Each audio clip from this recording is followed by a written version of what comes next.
Policy हैं वही गलत बना रहे हैं। हमें एक इशू की इंटेंसिटी का ही अंदाजा नहीं है। हमारे जो इकोनॉमिक पॉलिसी मेकर्स हैं उनको इश्यूज की नौयत का, नेचर का, इंटेंसिटी का अंदाजा नहीं, इसलिए जो वो इकोनॉमिक पॉलिसीज बना रहे हैं वो ठीक नहीं है, फ्लॉड है। कैसे? अगर मैं कहूं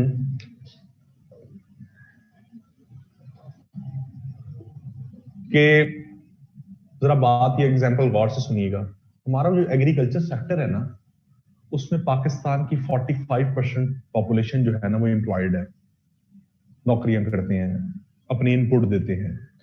एग्रीकल्चर सेक्टर में 45% पाकिस्तान की आवाम अपनी इनपुट देती है, नौकरियां करती है, और इन रिटर्न एग्रीकल्चर सेक्टर मुल्क को रेवेन्यू कितना कमा के देता है? सिर्फ 10 से 12% आपकी टोटल नेशनल इनकम का। आप 100 रुपया कमा रहे हैं तो सिर्फ 10 से 12 रुपया आप एग्रीकल्चर सेक्टर से कमा रहे हैं। मतलब आप 45% अपनी इनपुट दे रहे हैं और रेवेन्यू कितना जनरेट हो रहा है? 10 से 12%। दूसरी जगह इंडस्ट्रियल सेक्टर है, यहां आप 19% अपनी इनपुट दे रहे हैं, 19% लोग पाकिस्तान के एम्प्लॉयड हैं इन इंडस्ट्रियल सेक्टर, और इन रिटर्न आपको इंडस्ट्रियल सेक्टर पैसा कितना कमा के दे रहा है? 30%। एक जगह आप 45% इनपुट देने के बाद आप सिर्फ 10 से 12% रेवेन्यू कमा रहे हैं, एक जगह आप 19% रेवेन्यू, 19% इनपुट देने के साथ 30% रेवेन्यू कमा रहे हैं। तो एक इंसानी अकल क्या कहती है, कॉमन सेंस क्या कहती है कि आपको फोकस किस सेक्टर पे करना चाहिए? किस पे करना चाहिए जी? एग्रीकल्चर या इंडस्ट्रियल सेक्टर पे? इंडस्ट्रियल सेक्टर पे करना चाहिए ना। तो आपके जो इकोनॉमिस्ट हैं, आपके पॉलिसी मेकर आज भी समझते हैं कि पाकिस्तान एक एग्रेरियन इकोनॉमी, और वे एग्रीकल्चरल बेस्ड इकोनॉमिक पॉलिसीज बना रहे हैं। उन्हें इश्यूज की नौयत का अंदाजा नहीं। ये फ्लॉज हैं। दूसरा मसला यह है कि आपकी इकोनॉमिक पॉलिसीज के अंदर कंसिस्टेंसी नहीं है। एक गवर्नमेंट आती है, वो अपनी इकोनॉमिक पॉलिसीज लेके आती है, दूसरी गवर्नमेंट आकर उसकी इकोनॉमिक पॉलिसीज को खत्म करती है, अपना इकोनॉमिक मॉडल ले आती है। अयूब खान ने जो इकोनॉमिक पॉलिसीज बनाई, अयूब खान ग्रीन रेवोल्यूशन लेके आया, अयूब खान ग्रीन रेवोल्यूशन लेके आया मुल्क के अंदर, एग्रीकल्चर सेक्टर को अपलिफ्ट किया अयूब खान ने, मैकेनाइज्ड ट्रैक्टर्स इंट्रोड्यूस करवाए, ट्यूबवेल्स इंट्रोड्यूस करवाए।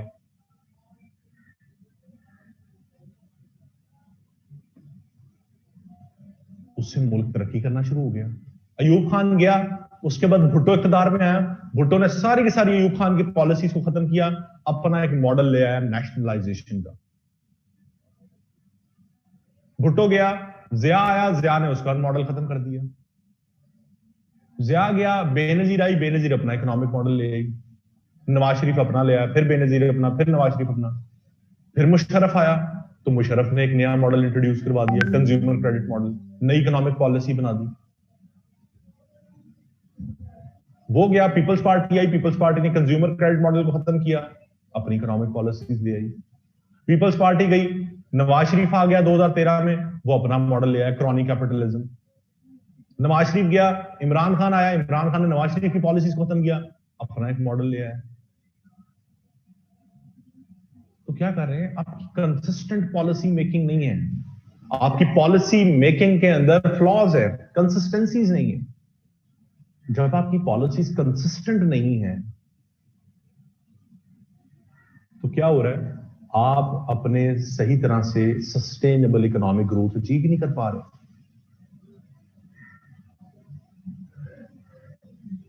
तीसरा मसला पाकिस्तान का क्या है? सब्सिडाइजेशन ऑफ फ्लॉड प्रोजेक्ट्स, जिसकी भी थोड़ी देर पहले बात हो रही थी कि गवर्नमेंट उन प्रोजेक्ट्स को सब्सिडाइज कर रही है जो गवर्नमेंट को पैसा नहीं कमा के दे रही। गवर्नमेंट मेट्रो ऑरेंज लाइन को सब्सिडीज दे रही है। मेट्रो या ऑरेंज लाइन तो आपको पैसा नहीं कमा के दे सकती। आपको सब्सिडीज देनी चाहिए थी इंडस्ट्रियल सेक्टर को। आप इंडस्ट्रियल सेक्टर को कहते हैं कि जनाब हम आपकी गैस और बिजली की प्राइसेस को 70% ऑफ कर रहे हैं, आपको सिर्फ 30% बिजली के बिल देना पड़ेंगे।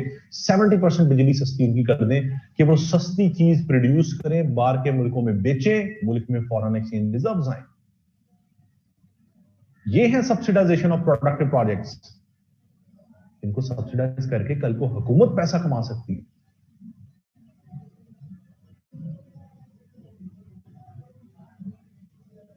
चौथा मसला है पाकिस्तान का, स्टेट ओन्ड एंटरप्राइजेस इसलिए खसारे में जा रही हैं क्योंकि उनको टेक्नोक्रेट्स नहीं चला रहे, उनको मिनिस्टर्स चला रहे हैं, उनको मिलिट्री के जर्नैल चला रहे हैं, उनको ब्यूरोक्रेट चला रहे हैं।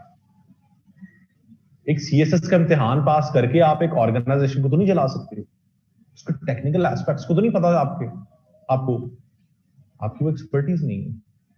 शेख रशीद को पता है कि रेलवे कैसे चलानी है, क्या एक्सपर्टीज है उसकी? इससे पहले साद रफीक था, उसकी क्या एक्सपर्टीज थी? ये पॉलिटिशियंस अदारों को तबाह करते हैं, ब्यूरोक्रेट्स तबाह करते हैं, जर्नैल तबाह करते हैं अदारों को। इन्हें पता ही नहीं होता अदारे कैसे चलाने। वापडा का चेयरमैन, स्टील मिल का चेयरमैन, पीआईए का चेयरमैन, सारे आपके आर्म फोर्सेस लोग बैठे हैं।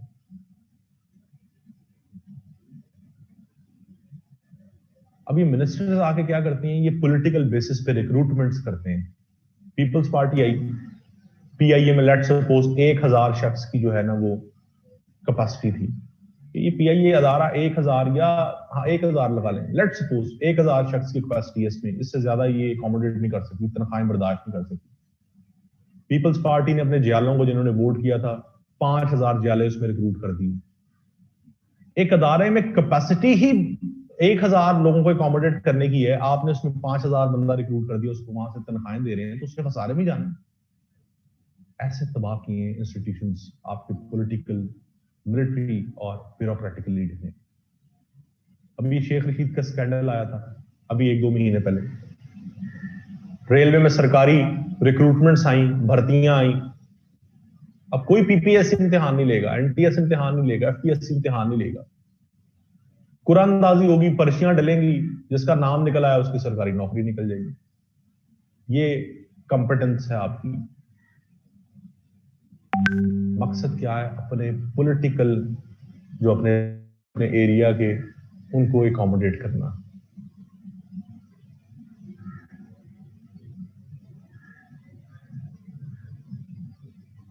इनकी चैट कर दें जी, एवरीवन वाली, ये कर सकते हैं बात, लेकिन आपस में नहीं बात करनी। क्वेश्चन जो आपने पूछना वो सब लोगों के सामने पूछे ताकि सबको पता हो, वो भी सीख सकें उससे। ठीक है जी।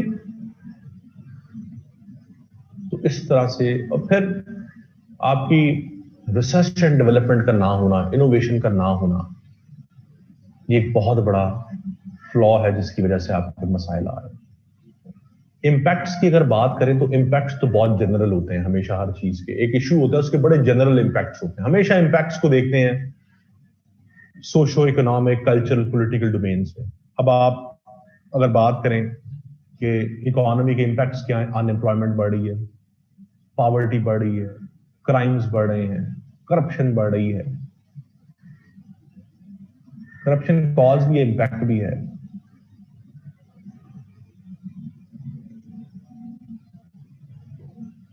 फर्स्ट कॉज कौन सा था जी? फर्स्ट कॉज था कि आप गलत पॉलिसीज बना रहे हैं, आपको पॉलिसीज की नौयत का अंदाजा नहीं है।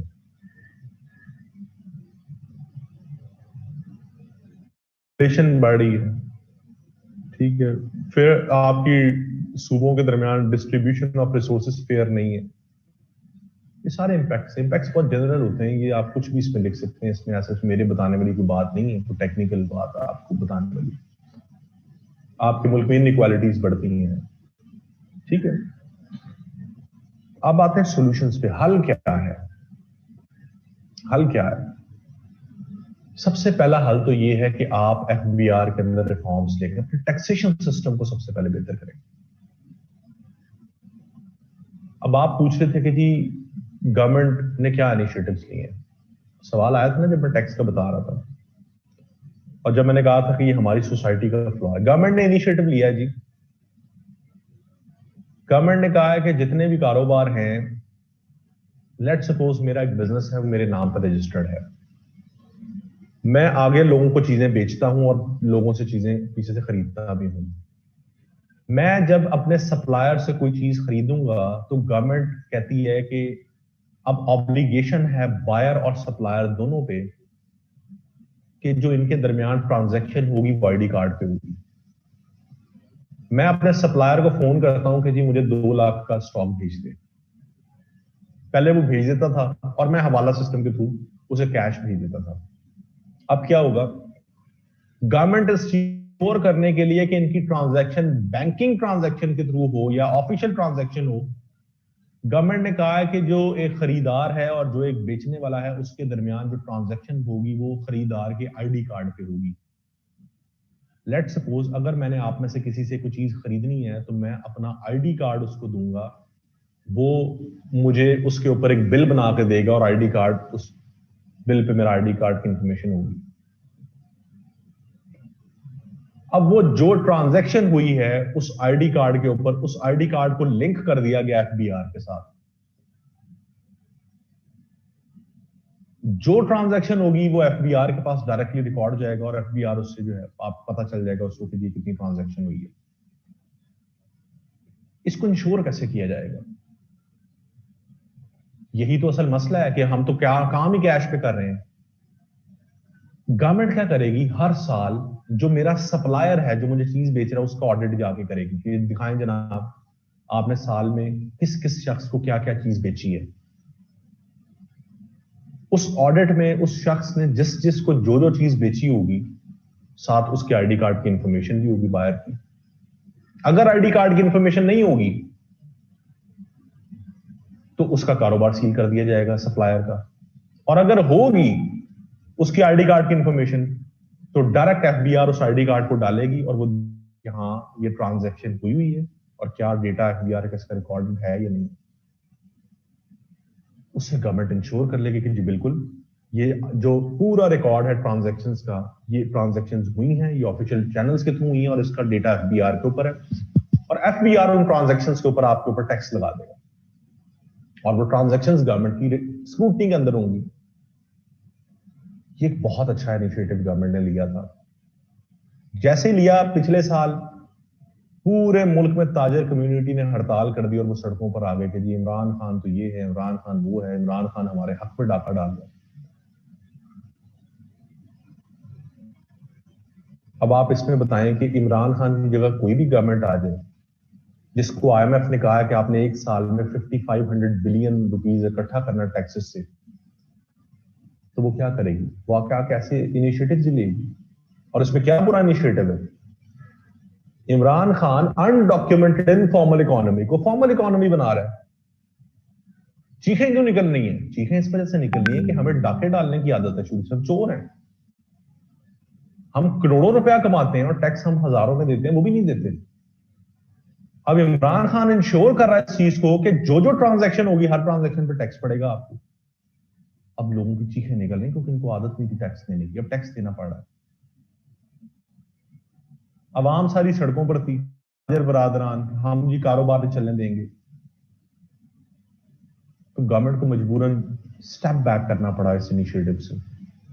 अब आप मुझे बताएं कि गवर्नमेंट की पॉलिसी मेकिंग में फ्लॉज है या हम एज एन अवाम चेंज होने को तैयार नहीं। मैं समझता हूं कि पाकिस्तान में आज जितने भी मसाइल चल रहे हैं उसके जिम्मेदार हम खुद हैं।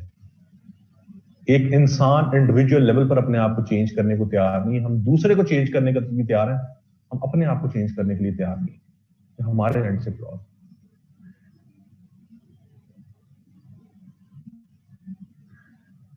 दानियाल कुछ ज्यादा ही इमोशनल हो गए।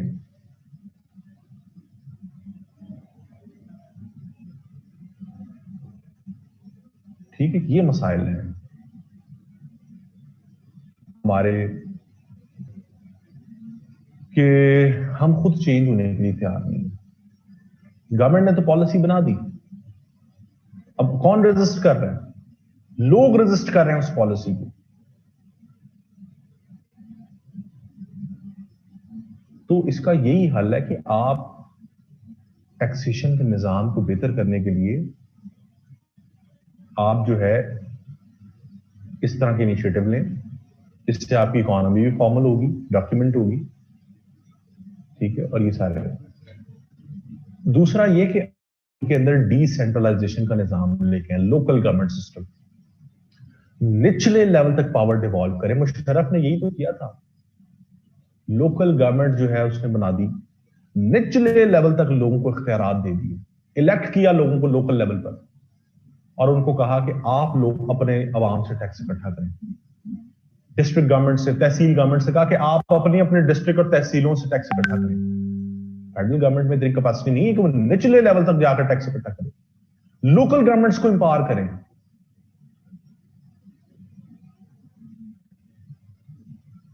ठीक है, लोकल गवर्नमेंट्स को एम्पावर करें तो वो टैक्स इकट्ठा करें। इस कॉन्सेप्ट को कहते हैं फिस्कल फेडरलिज्म।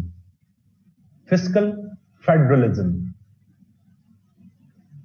अपनी फाइनेंशियल पावर्स को नीचे तक डिवॉल्व कर देना।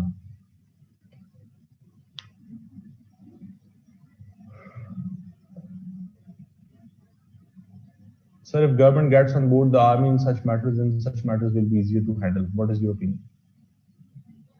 देखें, इस मुल्क में सिर्फ ये मसला नहीं है, इस मुल्क में बहुत से और भी मसाइल हैं जिसकी वजह से ये पॉलिसीज इंप्लीमेंट नहीं हो पाती।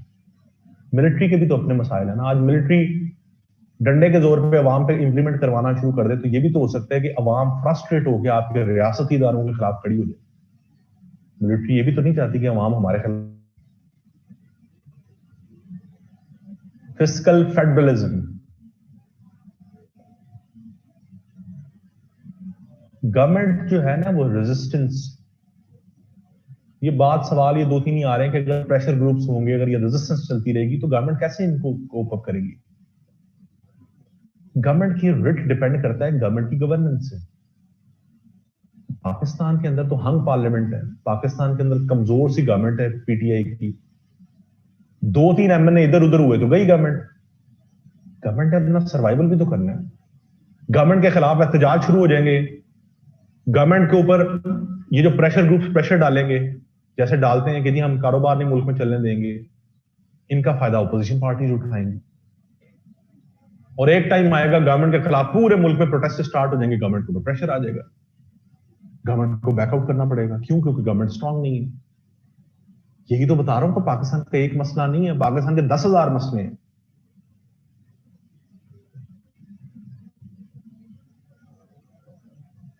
इसका सिर्फ एक ही हल है कि आप लोगों को अवेयर करें, अवेयरनेस दें उनको कि भाई टैक्स नहीं देंगे तो आप मजीद महंगाई बढ़ती जाएगी। और ये चीज आती है एजुकेशन से। आपकी आवाम में जितनी एजुकेशन होगी, हम तो जाहिल आवाम है, जाहिल लोग हैं हम, तो शऊर ही नहीं है हमारे अंदर।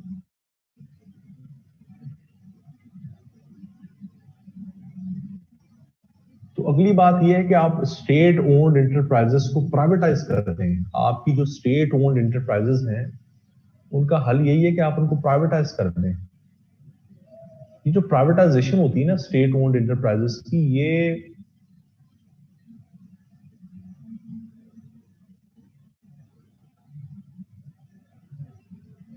जो स्टेट ओन्ड इंटरप्राइजेस हैं या पब्लिक सेक्टर इंटरप्राइजेस हैं, ये जो खसारे में जा रही है, इनके दो हल होते हैं। एक ये कि आप प्रोफेशनल लोग लाकर बिठा दें जो आहिस्ता आहिस्ता ऐसी पॉलिसीज बनाएं कि वो इनको प्रॉफिट ओरिएंटेड ऑर्गेनाइजेशन बना दें, या इनको प्राइवेटाइज कर दें।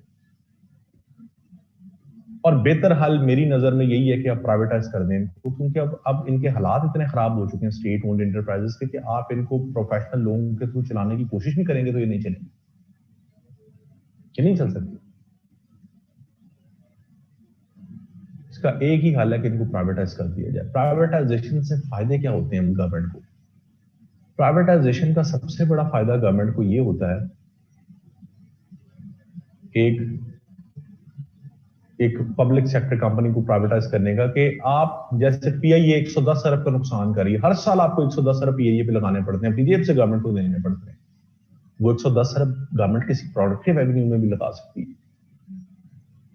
तो गवर्नमेंट सिंपल, कोई इन्वेस्टर आए वो कहे जी मैं पीआईए खरीदना चाहता हूँ, गवर्नमेंट उसको बेचकर जान छुड़वाए अपनी, 110 अरब से जान छूट गई जो हर साल देने पड़ते हैं। उसका खसारा भुगतना पड़ता है। पहला मसला। दूसरा मसला,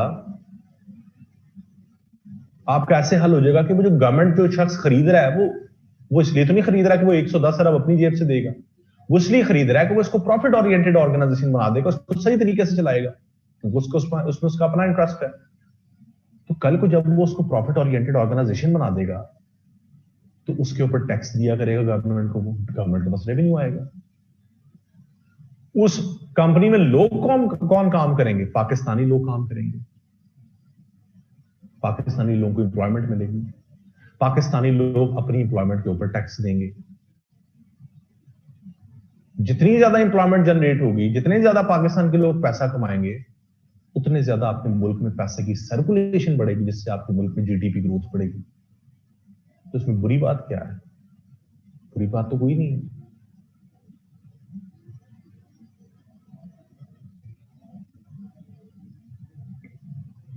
ठीक है, तो ये स्टेट ओन्ड एंटरप्राइजेस का हल है प्राइवेटाइजेशन। फिर इसके बाद बात करते हैं आप अनएम्प्लॉयमेंट को कैसे खत्म कर सकते हैं। अनएम्प्लॉयमेंट को खत्म के लिए पब्लिक प्राइवेट पार्टनरशिप जो है वो बहुत इंपॉर्टेंट है। अच्छा जी, इनका सवाल है कि ji again on privatization nation is divided. Nation ना आपको, ये जो लोग कहते हैं ना प्राइवेटाइजेशन नहीं होनी चाहिए, इनके अपने मफादात होते हैं। आप जितनी पब्लिक सेक्टर एंटरप्राइजेस देखेंगे, पीआईए, रेलवे, वापडा, स्टील मिल, यहां पर यूनियंस बनी हुई हैं, पॉलिटिकल यूनियंस बनी हुई हैं। ये यूनियन कैसे बनी? जब पीपल्स पार्टी ने अपने जियालों को रिक्रूट किया, जब पीटीआई ने आके अपने टाइगर्स को रिक्रूट किया, ठीक है, जब पीएमएलएन ने आकर अपने जो लोगों को, वोटर्स को रिक्रूट किया, कंपनसेट किया इन स्टेट ओन्ड एंटरप्राइजेस ने, वो कौन लोग थे? वो नाअहल लोग थे जिनमें कैपेबिलिटी ही नहीं है कोई काम करने की, फारिग है ना। तो उनको कंपनसेट करने के लिए इन स्टेट ओन ऑर्गेनाइजेशंस में आप लगा देते हैं ऐसे लोगों को। अब काम तो उनको आता नहीं है उसमें करने का, और उनका काम होता भी कोई नहीं है। वो लोग फिर वहां पे सियासत करते हैं, अपनी यूनियंस बनाते हैं, अपने आप को पॉलिटिकली स्ट्रांग करते हैं इस तरह की यूनियंस, और अल्टीमेटली ये यूनियंस बना के उस अदारे की एफिशिएंसी को लूज करते हैं, उस अदारे को काम नहीं करने देते, अपने मुतालबात बनवाते हैं। अब चूंकि उनका कोई काम, क्योंकि उनकी कोई कॉम्पिटेंस नहीं है और उन्होंने सारी जिंदगी बैठकर फारिगी रह के पैसे खाने हैं, तो वो वहां पर ऐसी विशियस एजेंडास पे काम करना शुरू कर देते हैं। अब प्राइवेटाइजेशन हो गई, किसी शख्स ने वो ऑर्गेनाइजेशन खरीद ली, उस शख्स ने तो पैसा कमाना है, वो आकर सबसे पहले ऐसे लोगों को निकालेगा। जो काबिल आदमी होता है उसकी हर जगह एक अहमियत होती है। वो प्राइवेट आकर, जो शख्स आकर एक इन्वेस्टर खरीद रहा है, वो एक काबिल आदमी को नहीं निकालेगा, वो इस तरह के जाहिल आदमियों को निकालेगा जो बर्डन थे उसके ऊपर, उस कंपनी पे, जो भी तनख्वाहें भी ले रहे थे और फिर उन्होंने पेंशनें भी लेनी थी। फिर वो लोग जो हैं सड़कों पर निकलते हैं कि जी प्राइवेटाइजेशन नामंजूर, नामंजूर, हमारे हक पर डाका, हमारे ये डाका, वो डाका। उनके नैरो इंटरेस्ट होते हैं, पॉलिटिकल इंटरेस्ट होते हैं। ये वो लोग प्राइवेटाइजेशन के खिलाफ खड़े होते हैं।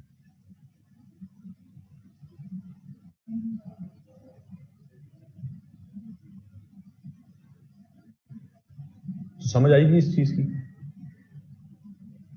अच्छा जी, आगे अनएम्प्लॉयमेंट को खत्म करने के लिए जरूरी है कि आप पब्लिक प्राइवेट पार्टनरशिप प्रोजेक्ट्स करें। पब्लिक प्राइवेट पार्टनरशिप प्रोजेक्ट क्या है? ये गवर्नमेंट ने भी अनाउंस किया जी, 50 लाख घर बना रहे हैं। क्या गवर्नमेंट के पास इतनी कैपेसिटी या पैसे हैं, रिसोर्सेज हैं जो बना सकती है? नहीं है।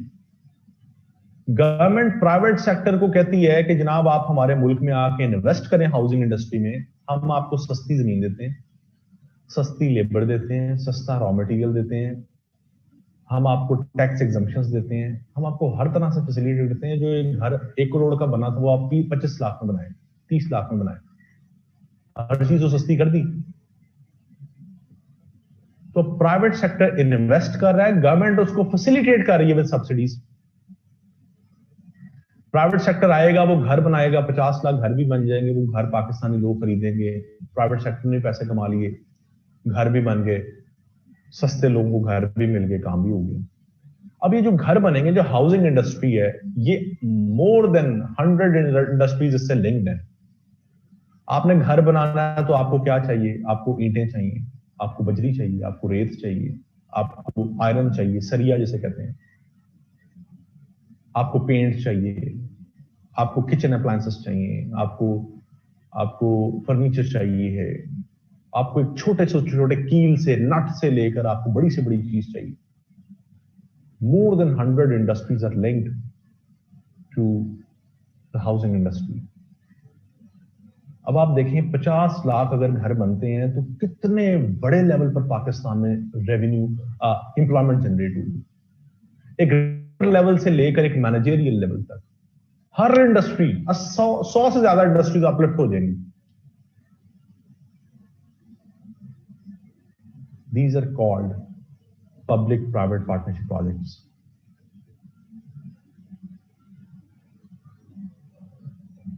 इन प्रोजेक्ट से मुल्क में एम्प्लॉयमेंट जनरेट होती है, और जब एम्प्लॉयमेंट जनरेट होती है मुल्क में पैसा आता है, पैसा सर्कुलेट होता है, मुल्क की जीडीपी ग्रोथ होती है।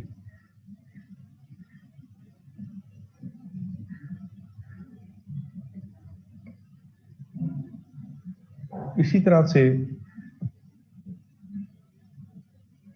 हम बात करते हैं टूरिज्म सेक्टर की। पाकिस्तान के अंदर टूरिज्म पोटेंशियल है $40 अरब का। पाकिस्तान एक साल में $40 अरब डॉलर कमा सकता है। $40 अरब सिर्फ टूरिज्म से एक साल। अगर आप अपनी टूरिज्म पे इंफ्रास्ट्रक्चर डेवलप कर रहे हैं, अगर आप अपनी पॉलिसीज बेहतर कर रहे हैं, जो कि अभी इस गवर्नमेंट ने किए भी, आके कुछ इनिशिएटिव दिए, इन्होंने 165-170 मुल्कों को जो है वो online visa, e visa services दे दी हैं। कुछ मुल्कों को जो है विदाउट वीजा अलाउ कर दिया कि आप पाकिस्तान आ सकते हैं, ठीक है। ऑन अराइवल वीजा सर्विसेज दे दी हैं। इंफ्रास्ट्रक्चर डेवलपमेंट कर रहे हैं, सिक्योरिटी सर्विसेज को बेहतर कर रहे हैं। पाकिस्तान में एक साल में $40 अरब का पोटेंशियल है। आपके पास तो अभी $2 से $3 अरब भी नहीं है मुल्क चलाने के लिए, आपने IMF से कर्जे पकड़े हुए। एक टूरिज्म इंडस्ट्री आपके पूरे मुल्क को खड़ा कर सकती है। तो टूरिज्म के ऊपर ज्यादा काम करें, अपनी पॉलिसीज जो है वो बनाएं जो आपको कंपनसेट करें, प्रमोट करें टूरिज्म को पाकिस्तान में।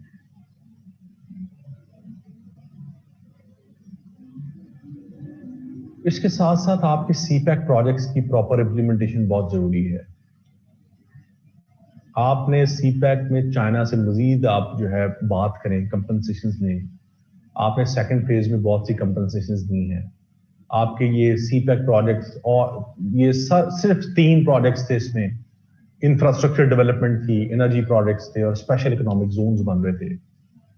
आपने सेकंड फेज के अंदर मजीद कुछ प्रोजेक्ट्स इनिशिएट किए। आपने चाइना से एग्रीकल्चर सेक्टर के अंदर रोबोट्स को, आर्टिफिशियल इंटेलिजेंस को इंट्रोड्यूस करवाया।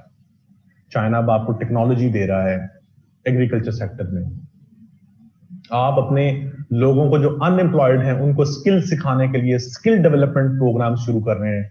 चाइना आपके मुल्क में टेक्निकल स्कूल्स खोल रहा है जहां पे वो टेक्निकल स्किल सिखाएगा आपकी लेबर को। स्किल डेवलपमेंट पे बात हो रही है, सोशल डेवलपमेंट पे बात हो रही है। खवातीन को डिजिटल स्किल सिखाने के लिए टेक्निकल स्कूल्स खोले जा रहे हैं। तो आपने सीपैक के अंदर social development, skill development, agriculture sector को अपलिफ्ट करने के लिए इनिशिएटिव किए, लेना स्टार्ट किए। आपने दयामीर भाषा डैम चंदा से पैसे इकट्ठे करके बनाने की कोशिश की, लेकिन नहीं बना। 1400 अरब रुपया चाहिए, आपसे सिर्फ 10 अरब इकट्ठा हुआ। लोगों ने जो अपने फंड्स दिए उसके लिए। आपने सीपैक के अंदर चाइना से कहा जी बना दे। चाइना आज दयामीर भाषा डैम बना रहा है आपको सीपैक के अंदर। इसी तरह से जो थर्ड फेज है उसमें आप चाइना को इंसेंटिव दे सकते हैं, चाइना की कंपनीज को, कि वो पाकिस्तान आए। आप उनको सस्ती जमीन, सस्ती लेबर दें, वो यहां आके artificial intelligence, robotics, electric mobility, बिजली पे चलने वाली गाड़ियां, बसेस, बाइक्स बनाए। आपके मुल्क में वो इंडस्ट्रीज लगे, मैन्युफैक्चरिंग इंडस्ट्रीज, उससे क्या होगा, आपके मुल्क में टेक्नोलॉजी ट्रांसफर होगी।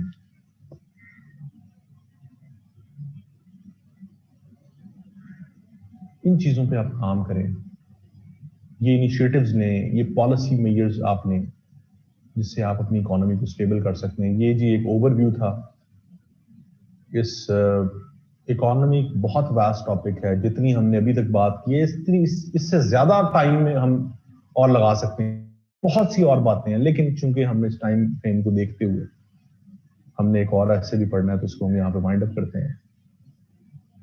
यहां तक किसी किस्म का कोई आइडिया, आपको कुछ चीज समझ नहीं आई, कोई इसमें रॉकेट साइंस लगी हो, कुछ चीज मुश्किल लगी हो, तो आप पूछ सकते हैं।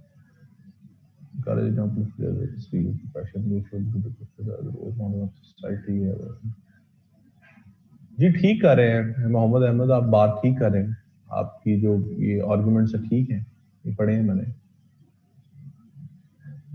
चाइना अमेरिका टैरिफ गेन से भी फायदा उठा सकते हैं, इससे नहीं फायदा ऐसे उठाया जा सकता, इसमें और फिर चीजें निकल आती हैं। अमेरिका और चाइना के दरमियान जो रिलेशन है उसका जो इस टाइम बड़े खराब रिलेशन चल रहे हैं, उससे पाकिस्तान को बहुत ज्यादा नुकसान है। पाकिस्तान के लिए बहुत मुश्किल है अपने रिलेशंस को बैलेंस करना बिटवीन चाइना एंड अमेरिका। अगर हम अमेरिका की तरफ होते हैं चाइना नाराज हो जाता है, चाइना की तरफ होते हैं अमेरिका नाराज हो जाता है, तो टैरिफ से हम फायदा नहीं उठा सकते ऐसे।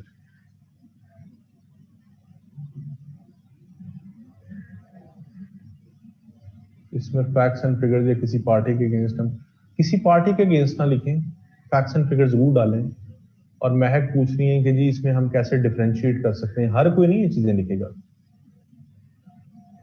आप रोज अखबार पढ़ाते हैं, उसमें आपको अप टू डेट नॉलेज, इन सारी चीजों से रेलेवेंट आपको अप टू डेट नॉलेज मिलेगा। उस अप टू डेट नॉलेज को इनकॉर्पोरेट करना, यही आपके ऐसे को डिफरेंशिएट।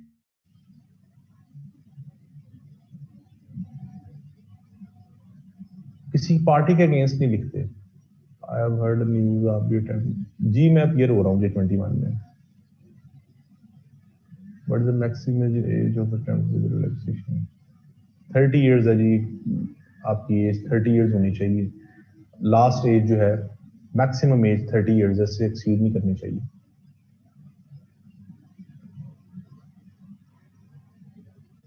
नहीं जी बिल्कुल सीटें कम नहीं हुई, ये तो टाइम ही बताएगा आने वाला। अच्छा जी ये समझ आ गया आपको, किसी किस्म को कोई मसला है जी यहाँ पूछें। इकोनॉमी का टॉपिक समझ आ गया है, कोई प्रॉब्लम? महानूर, मोमल, दाऊद, हमाद, जुनैरा, गिना, तलहा, एहसन, आमना, उसवा, हिना, अहमद। आमना से याद आया, आमना वीडियो तो नहीं बना रही मेरी आप? याद आ गया मुझे।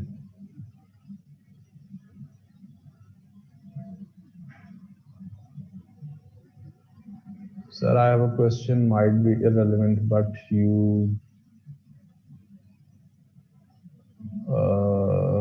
can answer after lecture how Pakistan stock is affected by video by FATF meeting or Shivash is getting arrested. Newspaper link with Pak stock exchange with these I don't understand. अच्छा जुनैरा इस पे बात कर लेते हैं। Thanks for explaining. देखिए जी stock exchange जो होता है ना, ये एक मार्केट होती है। एक बड़े आसान से तरीके से आपको मैं कॉन्सेप्ट समझा देता हूँ। स्टॉक एक्सचेंज जो है ये एक मार्केट है, स्टॉक मार्केट नाम सुना होगा आपने। जैसे आप एक मॉल में जाते हैं, जगह जगह आपको दुकानें नजर आती हैं, आप वहां से जाकर कुछ चीज परचेज, कपड़े खरीद लेते हैं, जूते खरीद लेते हैं, कुछ भी चीजें खरीद लेते हैं। एक मार्केट में आप शॉपिंग कर रहे हैं, ऐसे ही इसी तरह से स्टॉक मार्केट्स जो होती हैं ना, ये मार्केट्स होती हैं जहां पर कुछ कंपनीज काम कर रही होती है। आपके पास पैसे हैं, आप देखते हैं कि मैं इस कंपनी में इन्वेस्ट करना चाहता हूं, मैं इस कंपनी में इन्वेस्ट करना चाहता हूं, मैं इस कंपनी में इन्वेस्ट करना चाहता हूं। तो उन स्टॉक मार्केट में ना ट्रेडिंग हो रही होती है। मेरे पास पैसे होंगे तो मैं कोशिश करूंगा कि मैं देखूं स्टॉक मार्केट जाके आज पाकिस्तान में कौन सी कंपनी अच्छा परफॉर्म कर रही है, मैं उस कंपनी के जाके शेयर्स खरीद लूं। ठीक है, तो जो अच्छा परफॉर्म करी होगी मैं उसमें इन्वेस्ट कर दूंगा। इस तरह से स्टॉक मार्केट के जो शेयर्स की ट्रेडिंग होती है। अब जिस तरह से आप अक्सर देखते हैं, आपने आज शॉपिंग करने जाना था मार्केट, अचानक बारिश हो गई, आंधी आ गई, तो क्या किया आपने? पोस्टपोन कर दिया प्लान की, बारिश हो गई, मौसम खराब हो गया, मैं अब शॉपिंग करने नहीं जा रहा या नहीं जा रही। एक अनसर्टन इवेंट हुआ जिसकी वजह से आपका जो प्लान था शॉपिंग करने का वो नहीं हुआ। अब जो दुकानदार मार्केट में बैठा आपका इंतजार कर रहा है, ये कस्टमर का इंतजार कर रहा है, बारिश हुई, उसको पता आज कस्टमर ने नहीं आना, उसने भी अपनी दुकान बंद की और वो घर चला गया, या वो बैठा इंतजार करता रहा। बारिश होना एक इवेंट था जिसकी वजह से आपने कुछ चीज खरीदी नहीं, उसकी कोई चीज बिकी नहीं। ऐसी है स्टॉक मार्केट में भी ऐसी होता है। जब एक मुल्क के अंदर कोई ऐसा अनप्रेसिडेंटेड इवेंट होता है, आपके मुल्क की पॉलिटिकल सिचुएशन या कोई आपके मुल्क में ऐसा इवेंट होता है, उससे आपकी स्टॉक मार्केट के अंदर लोग जो है वो इन्वेस्ट करना छोड़ देते हैं, क्योंकि उनको लग रहा होता है कि इस मुल्क का पॉलिटिकल सिस्टम कमजोर है, इस मुल्क की जो पॉलिटिकल या इकोनॉमिक या कोई भी डायनेमिक्स वो स्टेबल नहीं है, कल को कोई भी अनसर्टन चीज हो सकती है, तो बेहतर है कि मैं इस मुल्क की इकोनॉमी में इन्वेस्ट ना करूं। लोग डर जाते हैं, लोग रोक लेते हैं पैसे। तो जब जब कोई अनप्रेसिडेंट पाकिस्तान में, तो खुदा न खास्ता धमाका हो गया, कोई FATF मीटिंग हुई और पता चला पाकिस्तान ग्रे लिस्ट हो रहा है, ग्रे लिस्ट तो हुआ ब्लैक लिस्ट होने जा रहा है, या स्टिल लॉन्ग टर्म के लिए ग्रे लिस्ट रहेगा। तो जो इन्वेस्टर्स बैठे अभी बैठे इंतजार कर रहे होते हैं ना, हमने इन्वेस्ट करना पाकिस्तान की इकोनॉमी में, स्टॉक मार्केट्स में, वो पीछे हट जाते हैं, वो हेजिटेट होना शुरू हो जाते हैं। जब उन्होंने इन्वेस्ट नहीं किया, तो वो जो कंपनीज बैठी हुई है जहां इन्वेस्ट करना था, उनके अंदर इन्वेस्टमेंट्स नहीं आई, ट्रेडिंग नहीं हुई, ट्रेडिंग नहीं हुई, पैसा सर्कुलेट नहीं हुआ, पैसा सर्कुलेट नहीं हुआ, उस दिन स्टॉक मार्केट नीचे आना शुरू हो गई।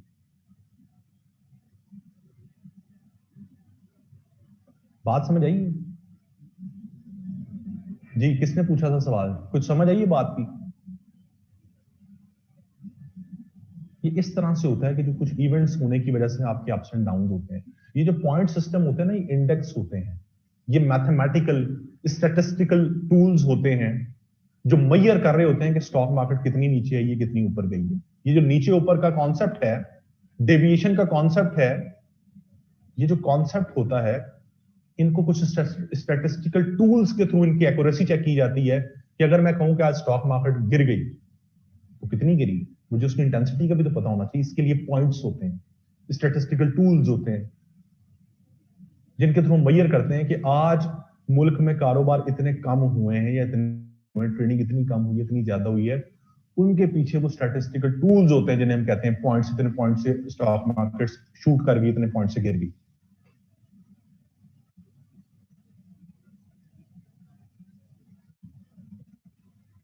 समझ आ गई बात की?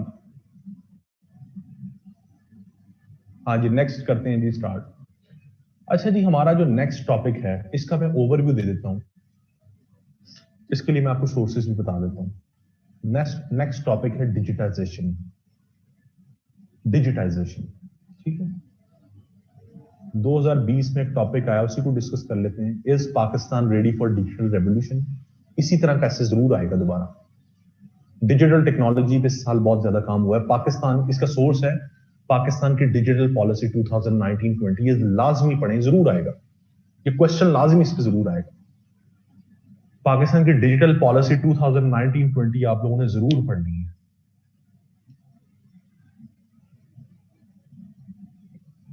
ठीक है। Is Pakistan ready for digital revolution? क्या पाकिस्तान तैयार है डिजिटल रेवोल्यूशन के लिए?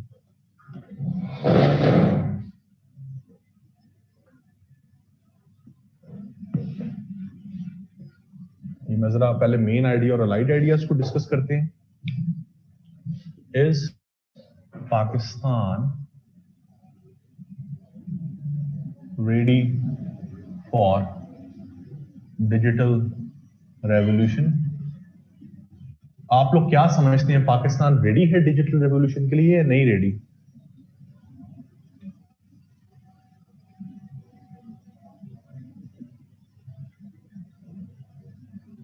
रेडी है, ठीक है। इसका मेन आइडिया क्या होगा और अलाइड आइडियाज क्या होंगे?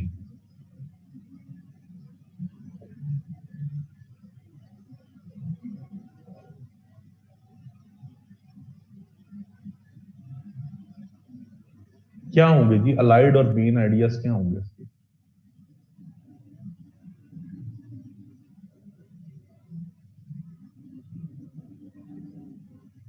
नहीं, दोबारा सोचें, सोचें, जरा सोचें।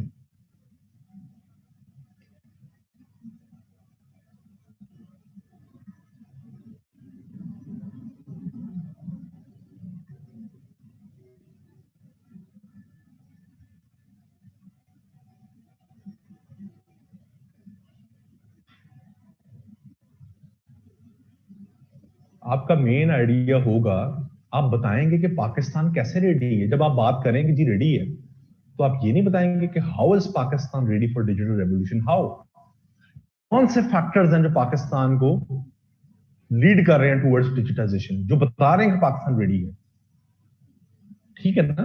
Parameters, yes, parameters that depict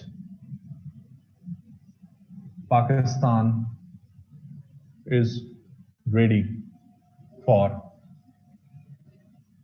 digital revolution. Allied ideas क्या हो सकते हैं? क्या हम ये कह सकते हैं जी पाकिस्तान रेडी है, तैयार है, लेकिन पाकिस्तान के रास्ते में कुछ रुकावटें हैं, चैलेंजेस हैं, हर्डल्स हैं, हमें उन हर्डल्स को कोप अप करने की जरूरत है। Way forward, challenges, way forward, समझ आ गई? हम कहेंगे जी हमारा स्टांस क्या होगा, थीसिस स्टेटमेंट क्या होगी?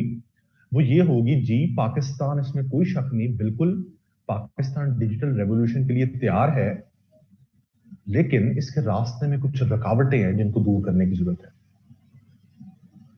तैयार होने का मतलब ये तो नहीं है कि उसके रुकावटें नहीं हो सकती, ठीक है? तो आपका ये थीसिस स्टेटमेंट होगा कि जी इसमें कोई शक नहीं कि पाकिस्तान बिल्कुल तैयार है डिजिटाइजेशन के लिए, और पाकिस्तान डिजिटाइजेशन की तरफ बढ़ रहा है, लेकिन कुछ रास्ते में रुकावटें हैं जिनको दूर करने की जरूरत है, ताकि पाकिस्तान ट्रू सेंस एक डिजिटाइज्ड स्टेट जो है वो बन सके। थीसिस स्टेटमेंट इस पे बना लेंगे? अगर 2 मिनट में बना सकते हैं तो बना ले, मैं चेक कर लेता हूं। अगर इससे ज्यादा टाइम चाहिए तो फिर रहने दें, हम इसको डिस्कस कर लेते हैं, उसके बाद मैं आपकी जनरल क्यूरीज को आंसर कर दूंगा। टाइम हमारे पास कम रह गया, पौना घंटा से 45 मिनट्स। बना लेंगे या अभी बना सकते हैं? चलें बनाए आप लोग जरा।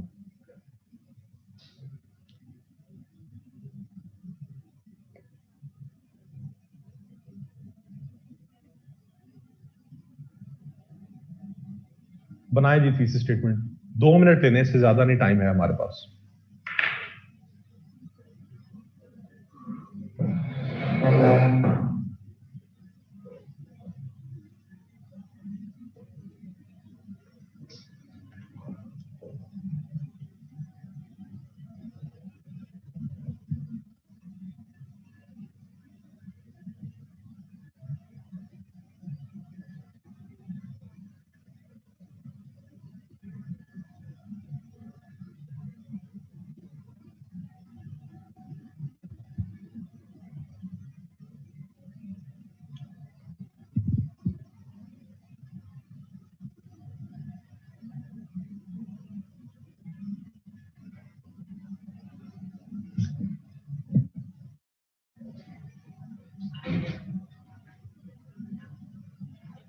Pakistan is on the right track of digital revolution due to multiple factors. With this, there can occur few challenges that can be eliminated through pertinent measures. Good. अब आप लोगों को थीसिस स्टेटमेंट बनानी आ गई है, मुझे इस चीज की खुशी है, हालांकि मुझे आपसे कोई उम्मीद नहीं थी, सॉरी टू से, लेकिन ये बहुत अच्छी बात है कि आप लोगों को थीसिस स्टेटमेंट बनानी आ गई है। जिस तरह से आपको पहले दिन मेरी कोई समझ नहीं आ रही थी, तो मैं मायूस हो गया था आपकी क्लास से कि शायद आपको मेरी बिल्कुल ही समझ ना आए, लेकिन चलें, ये अच्छी चीज है कि आपको थीसिस स्टेटमेंट एटलीस्ट बनानी आ गई। With the issue of low capacity and awareness, Pakistan is not fully ready for digital revolution, but a step by step approach needs to be adopted to move the country towards digitization. Very good. There is no doubt Pakistan is ready for the digital revolution, but we are. We का इस्तेमाल नहीं करते. I, we, my, us, are इसका इस्तेमाल नहीं करते. इसका इस्तेमाल जुर्म है, गलती नहीं है, जुर्म है. ठीक है? Good. आप सबने सही बनाई है. There are many factors. किधर गई? नीचे कर दें आप. मैं रैंडमली पढ़ रहा हूँ. अब मेरे पास टाइम नहीं है इस टाइम सबकी पढ़ूं. रैंडम पढ़ रहा हूँ मैं सबकी. तो मुझे अंदाजा हो रहा है कि आप सब लोगों की थीसिस स्टेटमेंट ठीक है. ठीक है जी.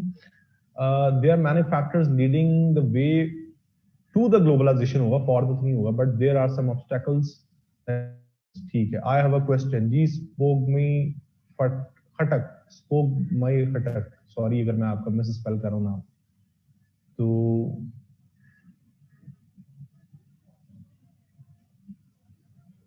क्या क्वेश्चन है आपका? आप माइक ऑन करवाना चाहती हैं, अपना अनम्यूट करवाना चाहती हैं, आप लिख कर पूछना चाहती हैं? पूछने में जवाब दे देता हूँ सर. 12 बजे जी हम जी डिस्कस कर लेंगे उसको भी. मैं अभी आपसे ये ऐसे डिस्कस कर लूँ तो फिर हम उसको डिस्कस करेंगे. Pakistan is ready for the digital revolution but is facing some challenges which can be addressed by taking some pertinent measures. Pakistan is hopeful towards digitization although some challenges are in way. Solutions की भी अवैस इसमें बात करें. Pakistan most certainly is on the road to digitization, which is discernible on the national horizon, but some challenges needs to be surmounted in order to hit the digital bullseye. आगा आप complex words use कर रहे हैं. आपकी पिछली भी मैंने देखी थी, उसमें भी words इतने complex नहीं होने चाहिए. Simple रखते हैं हमेशा thesis statement. ये अच्छी है, लेकिन ये आपने इडियोमैटिक वर्ड्स इसमें यूज नहीं करने. इडियोमैटिक लैंग्वेज कभी भी इस्तेमाल नहीं करते थीसिस स्टेटमेंट के अंदर. It must be to the point, concise and full of gravity. ठीक है. Pakistan is moving towards digitization as indicated by many factors but it has some needs to be met, so these must be overcome over time. ठीक है, बिल्कुल सही है जी. आप लोगों ने जितनी थीसिस स्टेटमेंट्स मैंने पढ़ी हैं, मुझे अंदाजा हो गया है कि आप लोगों को थीसिस स्टेटमेंट बनानी आ गई है. इंटरप्रिटेशन ऑफ द टॉपिक बहुत इंपॉर्टेंट चीज होती है. मेन आइडियाज और लाइट आइडियाज अगर आप ये सही कर लें तो आप जो है वो बिल्कुल आपका ऐसे पास हो सकता है. आपको सबसे इंपॉर्टेंट चीज इंटरप्रिटेशन ऑफ द टॉपिक होती है थीसिस स्टेटमेंट. थीसिस स्टेटमेंट आपको बनानी आ गई है. इंटरप्रिटेशन आप लोगों ने अपने तौर पर प्रैक्टिस करते रहना है. ठीक है. हमारे पास 6 ही लेक्चर हैं. 6 लेक्चर्स के अंदर हम इतना ही कर सकते थे जितना किया है. 3 लेक्चर्स मैंने आपको स्ट्रक्चर पढ़ाया, उसके बाद 3 लेक्चर्स में हमने इन चीजों को डिस्कस किया. तो एक इस छोटे से टाइम पीरियड में हम इतना ही कर सकते थे, इतना हमने कर लिया है. अपने एंड पे आपने इन चीजों की प्रैक्टिस करते रहना. इंशाल्लाह आपका ऐसे फेल नहीं होगा. स्टूडेंट्स का सबसे बड़ा मसला ये होता है कि उनको थीसिस स्टेटमेंट बनानी नहीं आती, उन्हें पता ही नहीं होता कॉन्सेप्ट क्या है. तो आपकी तो ये बहुत अच्छी बात है.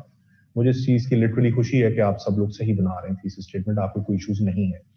इस चीज को आगे आपने जारी रखना जी. मैं स्पोक में आपके ही आ रहा हूँ क्वेश्चन के ऊपर. In thesis statement do we have to make 2 parts of it. जरा ऊपर कीजिएगा जी, स्पोक में का ये दिखाइएगा. Sir in thesis statement do we have to make 2 parts of it. One part will be a declarative statement sentence which will explain our stance, and in the second part do we have to necessarily tell about the challenges and problems. स्पोक में कभी भी कम करते चीजों को. हर एसे की statement different है. आप डिपेंड करता है उसमें आप मेन आइडियाज और लाइट आइडियाज का क्या रख रहे हैं. अगर मैं आपको कह दूं कि हाँ जी जो आप सवाल पूछ रही हैं बिल्कुल ठीक है, ऐसे ही करना है, तो ये हर एसे में अप्लाई नहीं होता. ठीक है. थीसिस स्टेटमेंट सिर्फ एक सिंपल सा स्टैंस है. ये आप बिल्कुल इस पे कंफ्यूज ना हो जो आप सवाल पूछ रही हैं. Thesis statement must be your stance, आपका मौकफ. आप उसमें कौन से आइडियाज डिस्कस कर रहे हैं, मेन आइडियाज और लाइट आइडियाज क्या है, वो आपकी थीसिस स्टेटमेंट में नजर आने चाहिए.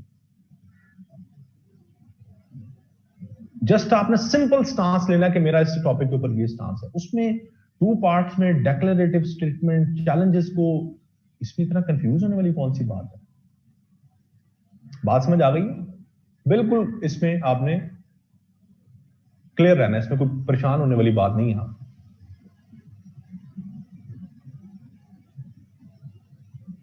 अच्छा जी, ये बात करते हैं, इसकी आउटलाइन आप लोग बना लेंगे.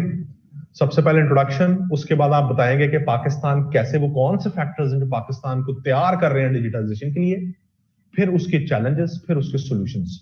तो मैं एक ब्रीफ ओवरव्यू दे देता हूं आपको 10-15 मिनट में इसका, ठीक है। थॉरो लेक्चर तो हम डिस्कस नहीं कर सकते।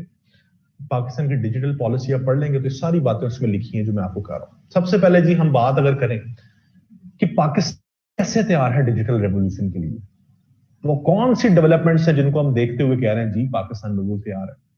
नंबर 1, पाकिस्तान में इस टाइम पे जो डेमोक्रेटिक सिस्टम है वो किसके ऊपर बेस करता है? आपके इलेक्शन प्रोसेस के ऊपर।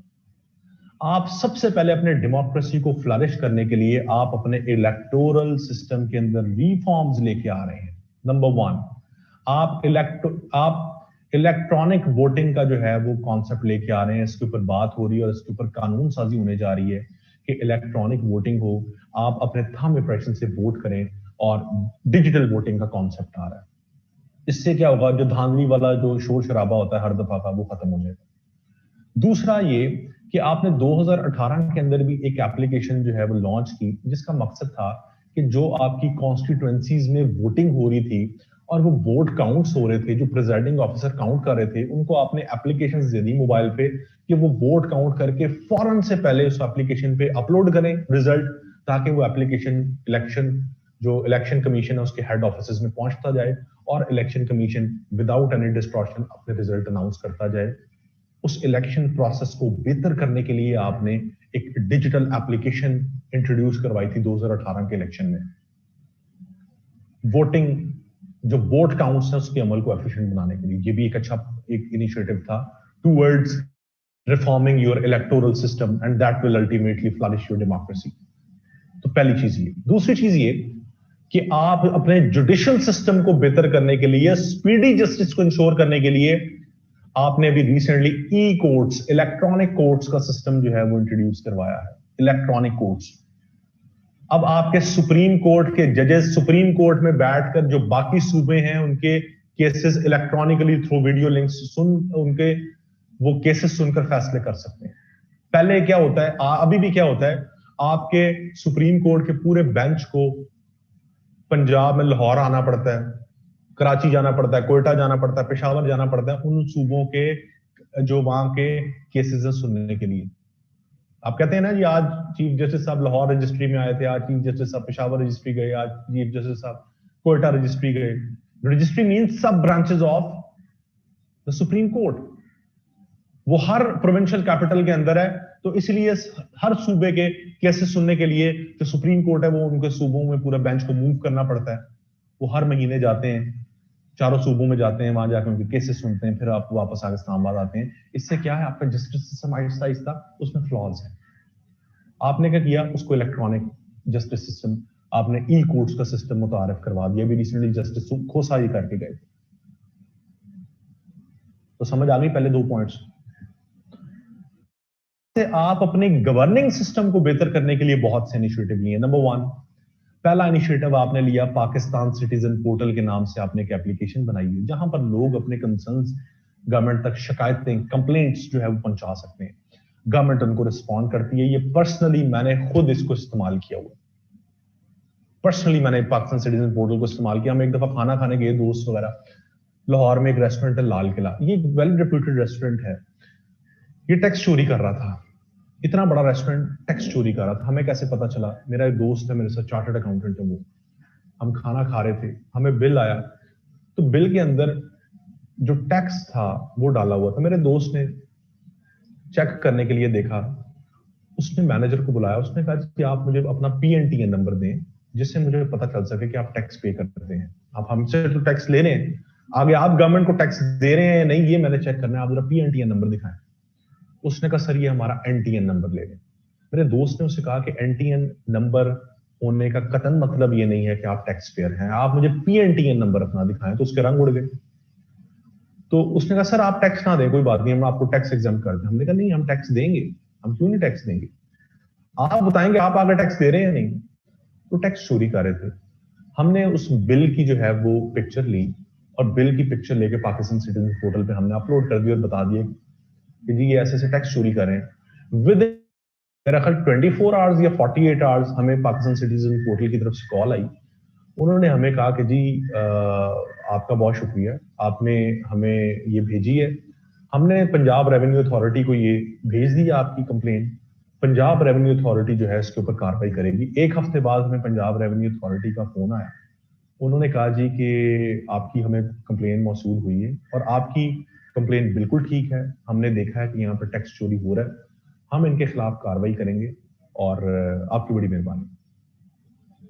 खैर कार्रवाई हुई होगी या नहीं, फाइन हुआ होगा या नहीं भी हुआ होगा, एटलीस्ट आपके पास एक फोरम मौजूद है जहां आप कंप्लेंट्स कर सकते हैं। मेरी एक स्टूडेंट है, वो एक प्राइवेट स्कूल में पढ़ाती है।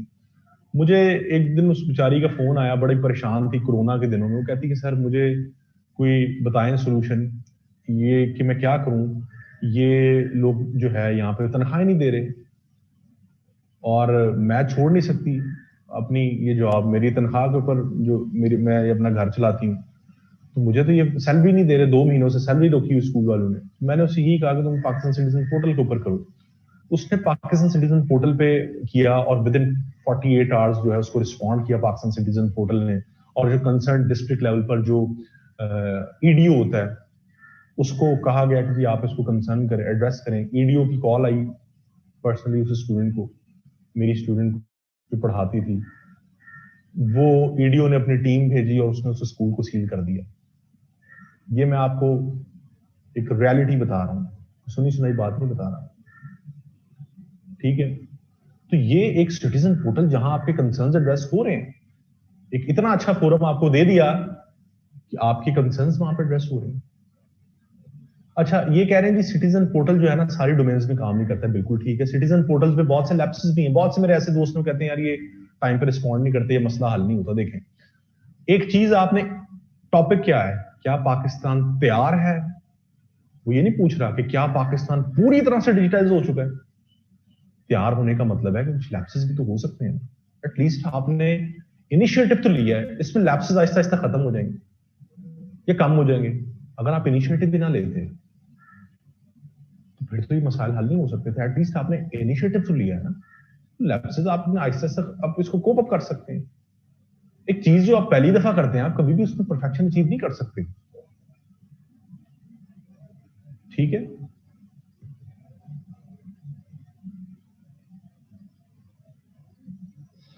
अच्छा जी, इसके बाद आगे बात करते हैं। फिर हम बात करते हैं जी, अगर गवर्नेंस की बात करनी है तो वो है आपका पुलिस का निजाम। पुलिस ऑनलाइन एफआईआर का सिस्टम अभी इंट्रोड्यूस करवाया, उसी पे मैं आ रहा था दाऊद। ऑनलाइन एफआईआर का सिस्टम आपने इंट्रोड्यूस करवाया। अब आप ऑनलाइन अपना, आपका मोबाइल चोरी हो गया, कोई बाइक चोरी हो गया, कुछ आप ऑनलाइन एफआईआर जमा करवा सकते हैं, ठीक है। इलेक्ट्रॉनिक रिकॉर्ड आ गया। फिर आपका जो लैंड रिकॉर्ड सिस्टम है, ये बहुत अच्छा काम हुआ है। पहले पटवारी होता थे, पटवारी जो होता था उसका स्केल आपको पता क्या होता है? स्केल पटवारी का 5वां स्केल है पटवारी का, 5वां स्केल। 5वां स्केल ना सरकारी जो अदारे हैं उसमें एक पीएन का होता है 5वां स्केल। पहले जो आपकी जमीन की मुंतकिली होती थी ना, पटवारी किया करता था। और पटवारी ऑल इन ऑल होता था। पटवारी, मैंने लिटरली ऐसे ऐसे पटवारी देखे जिन्होंने लैंड क्रूजर्स रखी होती थी, लैंड क्रूजर्स रखी होती थी, ठीक है। सबसे करप्ट तबका ये था। तो ये जिसकी चाहते थे जमीन किसी के नाम पे लगा देते थे। तो गवर्नमेंट ने क्या किया? गवर्नमेंट ने लैंड रिकॉर्ड सिस्टम इलेक्ट्रॉनिकली कर दिया और इनकी पटवारी सिस्टम खत्म कर दिया। ये क्रेडिट जाता है शहबाज शरीफ को। तो जो पटवारी सिस्टम खत्म किया, अब पटवारी जो है वो छोटे से कमरे में बैठ के जो है वो बैठे होते हैं बेचारे। अब साइकिलों पे, मोटरसाइकिलों पे फिर रहे हैं। खत्म कर दिया, लोगों को फैसिलिटेट किया आपने। तो ये एक बहुत बड़ी डेवलपमेंट है कि आपने लैंड रिकॉर्ड सिस्टम ऑनलाइन कर दिया, करप्शन खत्म कर दिया अंदर से आपने। उसके बाद आपने safe city projects. Safe city projects क्या हैं? आप वहां से अपनी जो स्ट्रीट क्राइम्स हैं उनको आपने जो डिजिटल कैमरास लगाए, सीसीटीवीज लगाए हैं, वहां से आप टेररिज्म, स्ट्रीट क्राइम्स को, टारगेट किलिंग को रोक रहे हैं। आपने ट्रैफिक सिस्टम को बेहतर करने के लिए आपने ऑनलाइन चलान सिस्टम, अब चलान सिस्टम में भी फ्लॉज हैं। अब मैं गाड़ी चला रहा हूं, अगर गाड़ी मेरे नाम पर रजिस्टर्ड नहीं है और मैंने इशारा तोड़ दिया, तो तोड़ा तो मैंने, चलान उसके नाम पे आ जाएगा जिसकी गाड़ी जिसके नाम पर रजिस्टर्ड है। अब यहां पे क्या करे, अवाम पाकिस्तानी है ना, पाकिस्तान में इस तरह की चीजें कामयाब नहीं है। इसी तरह से ई हेल्थ सिस्टम, अब आपके जो छोटे छोटे गांव है ना, देहात हैं, वहां पर तो हॉस्पिटल्स नहीं है, आपने यहाँ वहां पर छोटे छोटे ना बेसिक हेल्थ यूनिट बनाए हुए हैं जिसे बुनियादी मरकज सेहत कहते हैं। अब आप उन बुनियादी मरकज सेहत में ना, वहां पर आपने एक टेक्नीशियन बिठा दिया है, वहां पर आपने एक एलईडी लगा दी है, वहां पर आपने इलेक्ट्रॉनिक पल्सेस सिस्टम लगा, आपकी पल्सेस चेक होंगी, आपका ब्लड प्रेशर, आपकी हार्ट बीट चेक होगी। वो बीएचयू को लिंक कर दिया बड़े हॉस्पिटल्स के साथ, बड़े हॉस्पिटल्स में डॉक्टर बैठे हुए हैं, वो वहां से बैठकर गांव के देहातों को लोगों को डिजिटली चेक कर रहे हैं, उनकी पल्स, उनकी हार्ट बीट, उनकी जो वो है ऑक्सीजन जो सैचुरेशन वो चेक कर रहे हैं, उसके मुताबिक उनके मसले पूछ रहे हैं, उनको दवाइयां प्रिस्क्राइब कर रहे हैं। ई हेल्थ सिस्टम आ गया। ई हेल्थ सिस्टम के साथ साथ आपने टैक्स कलेक्शन के लिए भी रिसेंटली एक एप्लीकेशन लॉन्च किया, टैक्स आसान ऐप। आधे लोग तो इसलिए टैक्स नहीं देते कि टैक्स का जाके जमा कौन करवाए लाइन में लग के एफडीआर। अब आप घर बैठे बैठे ऑनलाइन एप्लीकेशन में अपना एनटीएन नंबर डालेंगे, अपना आईडी कार्ड नंबर डालेंगे, आपको पता चल जाएगा आप कितना टैक्स पे कर दें। टैक्स आसान ऐप। आपने डिजिटल इनिशिएटिव्स लिए बिजनेस के अंदर, ई कॉमर्स, दराज.pk, फूड पांडा, कितने बड़े लेवल पर फूड पांडा, दराज.pk से लोगों को एम्प्लॉयमेंट जनरेट हो रहा है। करीम, उबर, करीम और उबर से लाखों लोग इस टाइम रेवेन्यू जनरेट कर, 1-1 लाख रुपया कमा रहे हैं लोग करीम से, उबर से, हैंडसम अमाउंट अपनी कमा रहे हैं।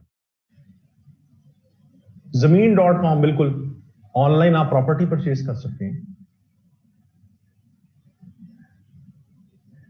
तो कितने बड़े बड़े, हाँ, डिजिटल मीटर्स, ये सर्कुलर डेट में जो बिजली चोरी होती है, स्मार्ट मीटर्स का कॉन्सेप्ट आ रहा है जी। अब आप वो नहीं कर सकते कि बिजली की तार निकाली।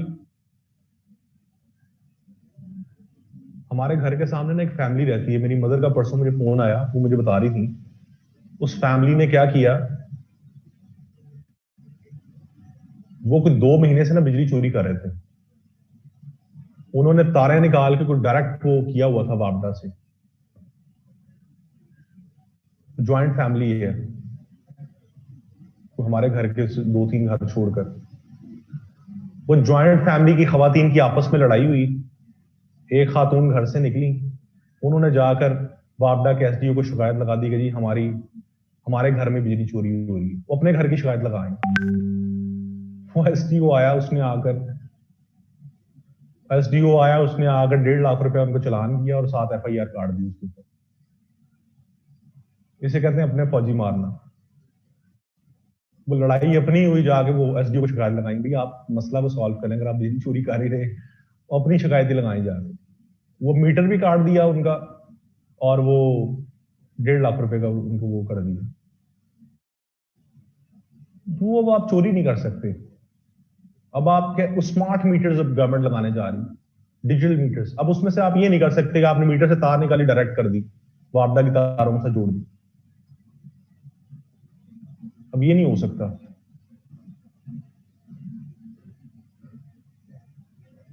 आमना वीडियो अब नहीं बनानी, मुझे आप लोगों के मैसेजेस और वीडियोस मिलती रहती हैं। आगा आप भी कुछ कह रहे थे कि सर नू आग लग गई, आग तो लगनी थी। जब मैं एक चीज बता रहा हूं और बार बार आप लोगों को जो है वो आप समझते नहीं है, तो आप लोगों के मैसेज मुझे पहुंचते रहते हैं जी। ठीक है, अच्छा, तो बात ये हो रही थी स्मार्ट मीटर्स की। स्मार्ट मीटर्स के साथ साथ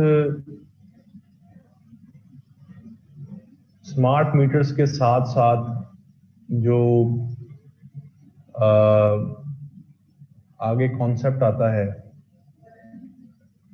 वो ये आता है कि आप ई कॉमर्स की भी बात कर ली, स्मार्ट मीटर्स की भी हमने बात कर ली, और क्या क्या चीजें इस पर डिस्कस हो सकती हैं। हाँ, इलेक्ट्रॉनिक बैंकिंग, ई बैंकिंग बहुत अच्छा एक इनिशिएटिव है जिसमें आप इलेक्ट्रॉनिक बैंकिंग के थ्रू फाइनेंशियल ट्रांजैक्शन, इजी पैसा, जैज कैश, ये बहुत अच्छे इनिशिएटिव हैं जिससे आप ऑफिशियल चैनल्स के थ्रू फाइनेंशियल ट्रांजैक्शंस कर रहे हैं। इससे वो जो इनफॉर्मल इकोनॉमी वाला एलिमेंट है वो भी आहिस्ता आहिस्ता खत्म होते जा रहा है। लोग इनकरेज होते हैं, लोगों के आज पैसे अगर भेजने, इजी पैसा जैज कैश को इस्तेमाल करते हैं। और इजी पैसा जैज कैश आपके ऑफिशियल अकाउंट्स के ऊपर है, आपके आईडी कार्ड पर ट्रांजैक्शंस होती हैं या आपके फोन नंबर पर ट्रांजैक्शन होती है जो कि आपके नाम पर होता है। ठीक है, online education, very good, online education का इस पे लिख सकते हैं। तो खैर ये बहुत सी बातें, जितनी मर्जी, ये बड़ा अच्छा ऐसे, बड़ा इंटरेस्टिंग ऐसे है, इस पे जितना आप बात करना चाहें कर सकते हैं। खैर हम इसको थोड़ा जरा बाइंड अप करने की तरफ आते हैं। चैलेंजेस इसमें क्या है? चैलेंजेस इसमें सबसे पहले तो ये है कि लोगों के अंदर अवेयरनेस नहीं है, लोगों के अंदर अवेयरनेस नहीं है। अवेयरनेस होने के साथ साथ लोगों को इलिटरेसी, पढ़े लिखे लोग नहीं है, लोगों को मोबाइल्स नहीं चलाने आते। आप गांव देहातों वाली साइड पे जाएं, उनको ये इलेक्ट्रॉनिक बैंकिंग का नहीं पता, उनको ई टैक्स का नहीं पता, उनको ई एजुकेशन का नहीं पता, उन्हें ई हेल्थ का नहीं पता।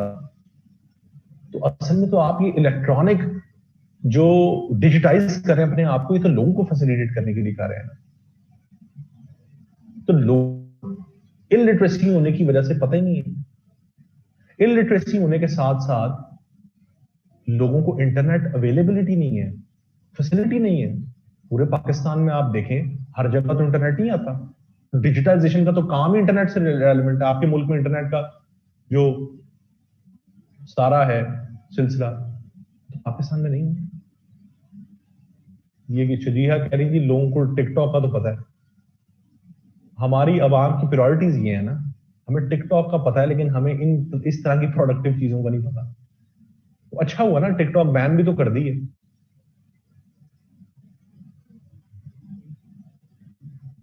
तो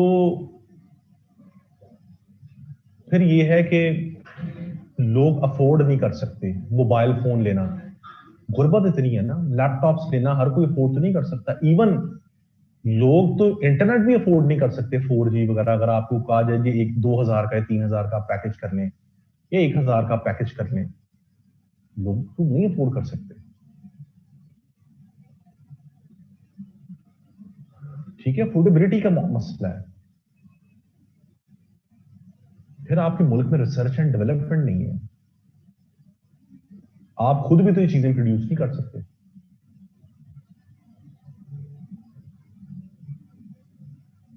हाँ जी, पीटीसीएल का वाईफाई आके झोंके के साथ ही सो जाता है।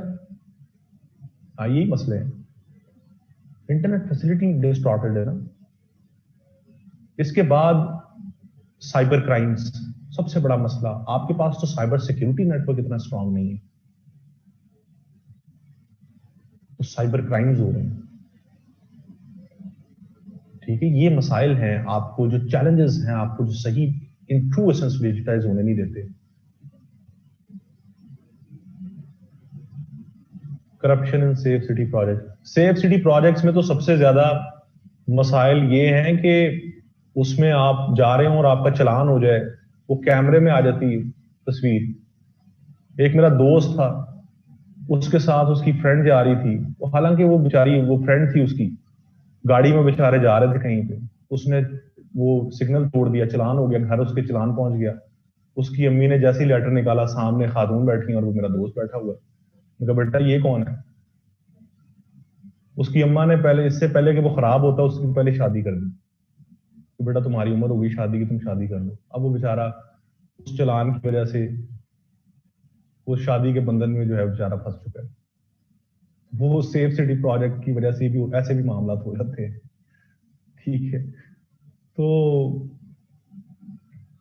ये मसाइल तो हैं। आपकी प्राइवेसी इसमें सेफ सिटी प्रोजेक्ट्स और इस तरह के मसाइल में आपकी प्राइवेसी इश्यूज भी हैं, ये चैलेंजेस ही हैं सारे।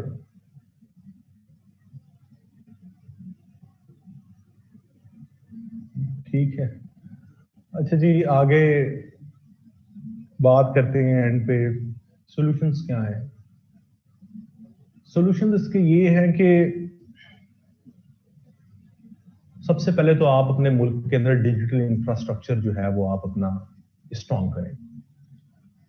आप अभी 5th जनरेशन काम कर रहे हैं, सीपैक के थ्रू ऑप्टिकल फाइबर्स पढ़ रही हैं, 5th जनरेशन के ऊपर आप काम कर रहे हैं, उस पर काम करें, रिसर्च एंड डेवलपमेंट पे काम करें, टेक्नोलॉजी पे काम करें, अपने मुल्क में इंडिजिनस चीजों को प्रोड्यूस करें, डिजिटाइज जो आपकी प्रोडक्ट्स हैं उनको आप करें, लोगों को इंसेंटिव्स दें, बाहर के मुल्कों से लोगों को अपने मुल्क में इंसेंटिव्स दे के बुलाएं, जो बड़े बड़े डिजिटल एंटरप्रेन्योर्स हैं उनको बुलाएं, यहाँ पर डिजिटल कंपनीज खोलें, छोटे छोटे डिजिटल स्टार्टअप्स खोलें, जैसे उबर क्रीम, कितना अच्छा इनिशिएटिव है, लोगों की जिंदगियां आसान हो गई हैं। पहले आपको जाना पड़ता था, आपके पास कन्वीनियंस नहीं है, पहले रिक्शा ढूंढो, फिर रिक्शे वाले के साथ बहस करो, अब आपकी गाड़ी आपके घर पे आती है, ना कोई बहस होती है, एक अच्छे माहौल में आपको ले जाती है, सेफ भी है। इसी तरह का डिजिटल आप इनिशिएटिव्स लें, ठीक है, रिसर्च एंड डेवलपमेंट R&D पे काम करें, एकेडमिया इंडस्ट्री लिंकेजेस को प्रमोट करें, अपने एजुकेशन सिस्टम को अवेयरनेस कैंपेन्स होनी चाहिए, टेक्निकल स्किल्स सिखाएं, डिजिटल स्किल्स सिखाएं लोगों को, जो अनस्किल्ड लेबर है। सीपैक के अंडर आप ये डिजिटाइजेशन को, आर्टिफिशियल इंटेलिजेंस को, रोबोटिक्स को जो है आप चाइना के साथ वही बात जो भी थोड़ी देर पहले इकोनॉमी में हो रही थी, कंपनसेशंस दें। अभी रिसेंटली आपने एक इनिशिएटिव लिया है, presidential initiative for artificial intelligence and computing, उसको प्रेसिडेंट डायरेक्टली देख रहा है, आर्टिफिशियल इंटेलिजेंस पे आप काम कर रहे हैं। इस तरह के इनिशिएटिव्स को आप जो है वो प्रॉपर इंप्लीमेंट करें। ये तो एक ओवरव्यू था जी, मेरा यूट्यूब के ऊपर एक ई पाकिस्तान के नाम से मेरा एक वो पड़ा हुआ है, लेक्चर पड़ा हुआ है, उसमें मैंने यही चीजें डिस्कस की हैं, उसमें थोड़ा सा लिंक किया हिस्ट्री को पाकिस्तान की, वो आप पूरा सुन लीजिएगा, 15-20 मिनट का लेक्चर है, उसमें एक ऐसा ही ओवरव्यू मैंने दिया है डिजिटाइजेशन पे पाकिस्तान की, वो सुन लें आप, यूट्यूब पे मेरे नाम से वो है वीडियो है। तो ये जी इसका एक ओवरव्यू है, इसके लिए पाकिस्तान की डिजिटल पॉलिसी जरूर पढ़ें, इसमें आपको फायदा होगा। ठीक है जी, यहां तक हमारा हमने ऐसे पढ़ लिए 3, इस पूरे 3-6 लेक्चर्स के छोटे से सेशन में हम यही कुछ ही कर सकते थे। इसमें मेरा असल मकसद था आप लोगों को स्ट्रक्चर समझाना, आप लोगों को थीसिस स्टेटमेंट लिखना समझाना, वो आपको आ गई है, आपको इंटरप्रिटेशन सिखाना, आपको इंटरप्रिटेशन भी किसी हद तक आ गई है, लेकिन इसमें जरूरत है अभी आपको प्रैक्टिस की। तौर पर प्रैक्टिस करते रहें, इसमें ऐसे मुश्किल नहीं है, ऐसे बहुत आसान चीज है, बड़ी इंटरेस्टिंग चीज है, कोई मुश्किल चीज नहीं है। गिनती के 8 से 10 टॉपिक्स हैं, उन पे आप एक दफा पढ़ लें, अपने सब्जेक्ट्स को अच्छे तरीके से पढ़ लें, आपका ऐसे वैसे तैयार होता है। रोज अखबार पढ़ा करें, आपको जरूरत ही नहीं है कहीं पे आपको कोई अलग से ऐसे की कंटेंट इकट्ठा करने की। रोज प्रैक्टिस किया करें, चीजों को एक दूसरे के साथ डिस्कस किया करें, ग्रुप स्टडी करें। इस टाइम पे सबसे इंपॉर्टेंट चीज है इस टाइम पे ग्रुप स्टडी, जो आप लोगों में से 2021 में अपीयर होने जा रहे हैं, अपने ग्रुप्स बनाएं आप लोग। आप में से 2-3 स्टूडेंट्स इधर आते हैं जिसमें नूरुल हुदा है, और नूर आपके साथ कौन है, 2 स्टूडेंट्स, एक अहमद हैं और एक वो इधर आते हैं, पेपर देते हैं, टेस्ट देते हैं, यहाँ पर डिस्कशंस करते हैं, ये अच्छे बच्चे हैं, मुझसे मुलाकात भी इनकी होती है। इसी तरह से अपना ग्रुप बनाए 3-4 स्टूडेंट्स का, पढ़ा करें। ग्रुप स्टडीज एसेंस है सीएसएस का, आप अकेले नहीं पढ़ सकते, इंसान एग्जॉस्ट हो जाता है, 12 सब्जेक्ट्स हैं, एग्जॉस्ट हो जाता है इंसान। ज्यादा से ज्यादा प्रैक्टिस करें, ठीक है। अब आप मुझसे पूछें आपके सवाल क्या है, हमारे पास 15-20 मिनट हैं, आपके जो क्वेश्चंस हैं मैं उनको एड्रेस करता हूं, उसके बाद फिर इंशाल्लाह इसको वाइंड अप करते हैं, फिर आपसे कभी मुलाकात होगी ji. Please tell us how to prepare for compulsory subjects specially English, Quranic verses and current affairs. अच्छा ठीक हो गया ji, thank you so much for your lecture. चलें ji, thank you very much, आप भी खुश रहें। काइंडली आप बता दें थोड़ा सा कंपल्सरी। ठीक है जी, बता देता हूँ सर। जो ना हो लाहौर से, व्हाट शुड दे डू। आप अगर लाहौर से नहीं हैं तो आप, जो लोग लाहौर से नहीं हैं, आप लोग जूम के थ्रू अपनी ऑनलाइन आप अपनी मीटिंग्स रखें, ऑनलाइन डिस्कशंस करें। जूम एक बहुत अच्छा फोरम है, फ्री इसमें आपकी है, 40 मिनट तक आप डिस्कशन कर सकते हैं, जब मीटिंग बंद हो जाए दोबारा शुरू कर दें। सारा सारा दिन आप मीटिंग्स करें अपनी। आप लोग तो आपका पूरा ग्रुप है, आपस में 3-3 4-4 लोगों का ग्रुप बनाएं, आपस में डिस्कशंस करें। ग्रुप बनाया था, लोग कॉपरेट नहीं करते, ये मसला है कॉपरेशन का। आप ग्रुप उन लोगों के साथ बनाएं जिनको आपको लगता है आपकी साइकी मैच होती है। 1-2 लोगों को देखें, ग्रुप बनाएं, आपस में काम डिवाइड करें, तो उन्हीं के साथ करें जिनके साथ साइकी मैच होती है। Can we add lessons from other countries? कर सकते हैं जी। डिजिटाइजेशन में आप एस्टोनिया की एग्जांपल पढ़े, मैंने अपने लेक्चर के अंदर यूट्यूब के अंदर एस्टोनिया को एक्सप्लेन किया हुआ, उसको आप कर सकते हैं बिल्कुल। फिर आप ऊपर कीजिएगा जी मैसेजेस, और ऊपर कीजिएगा। एक सेकंड नीचे आ रहे हैं, एक सेकंड आज नीचे और ठीक है, चले आ जाए नीचे। अच्छा जी चले, एक सेकंड जी, एक सेकंड, थोड़ा सा ऊपर जाएं, हो गया, स्किप हो गया, थोड़ा सा ऊपर और जाएं। हाँ यहाँ पे लाहौर वाला भी हो गया, ठीक है जी। थोड़ा सा और नीचे जाएं।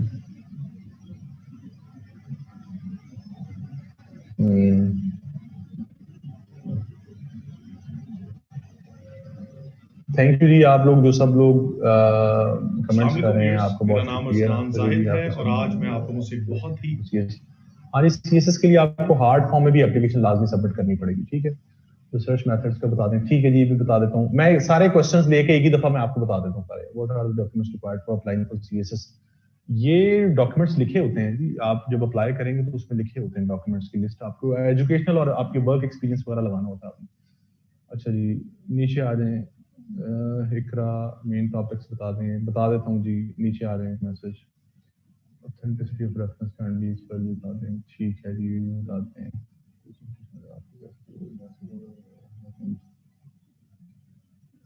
जो लोग दूसरी सिटी से हैं, आप लोग मिस सुमेरा को अपनी कुछ चीजें भेज सकते हैं। मैं अभी बिजी तो काफी ज्यादा हूँ, लेकिन मैं उनको चेक कर लूंगा। ये लिंक यूट्यूब का किसने भेज दिया है यहाँ पर? ये लेक्चर का लिंक है जी मेरे। कंपलसरी सब्जेक्ट का भी बता देता हूँ। ऑनलाइन का बहुत इशू,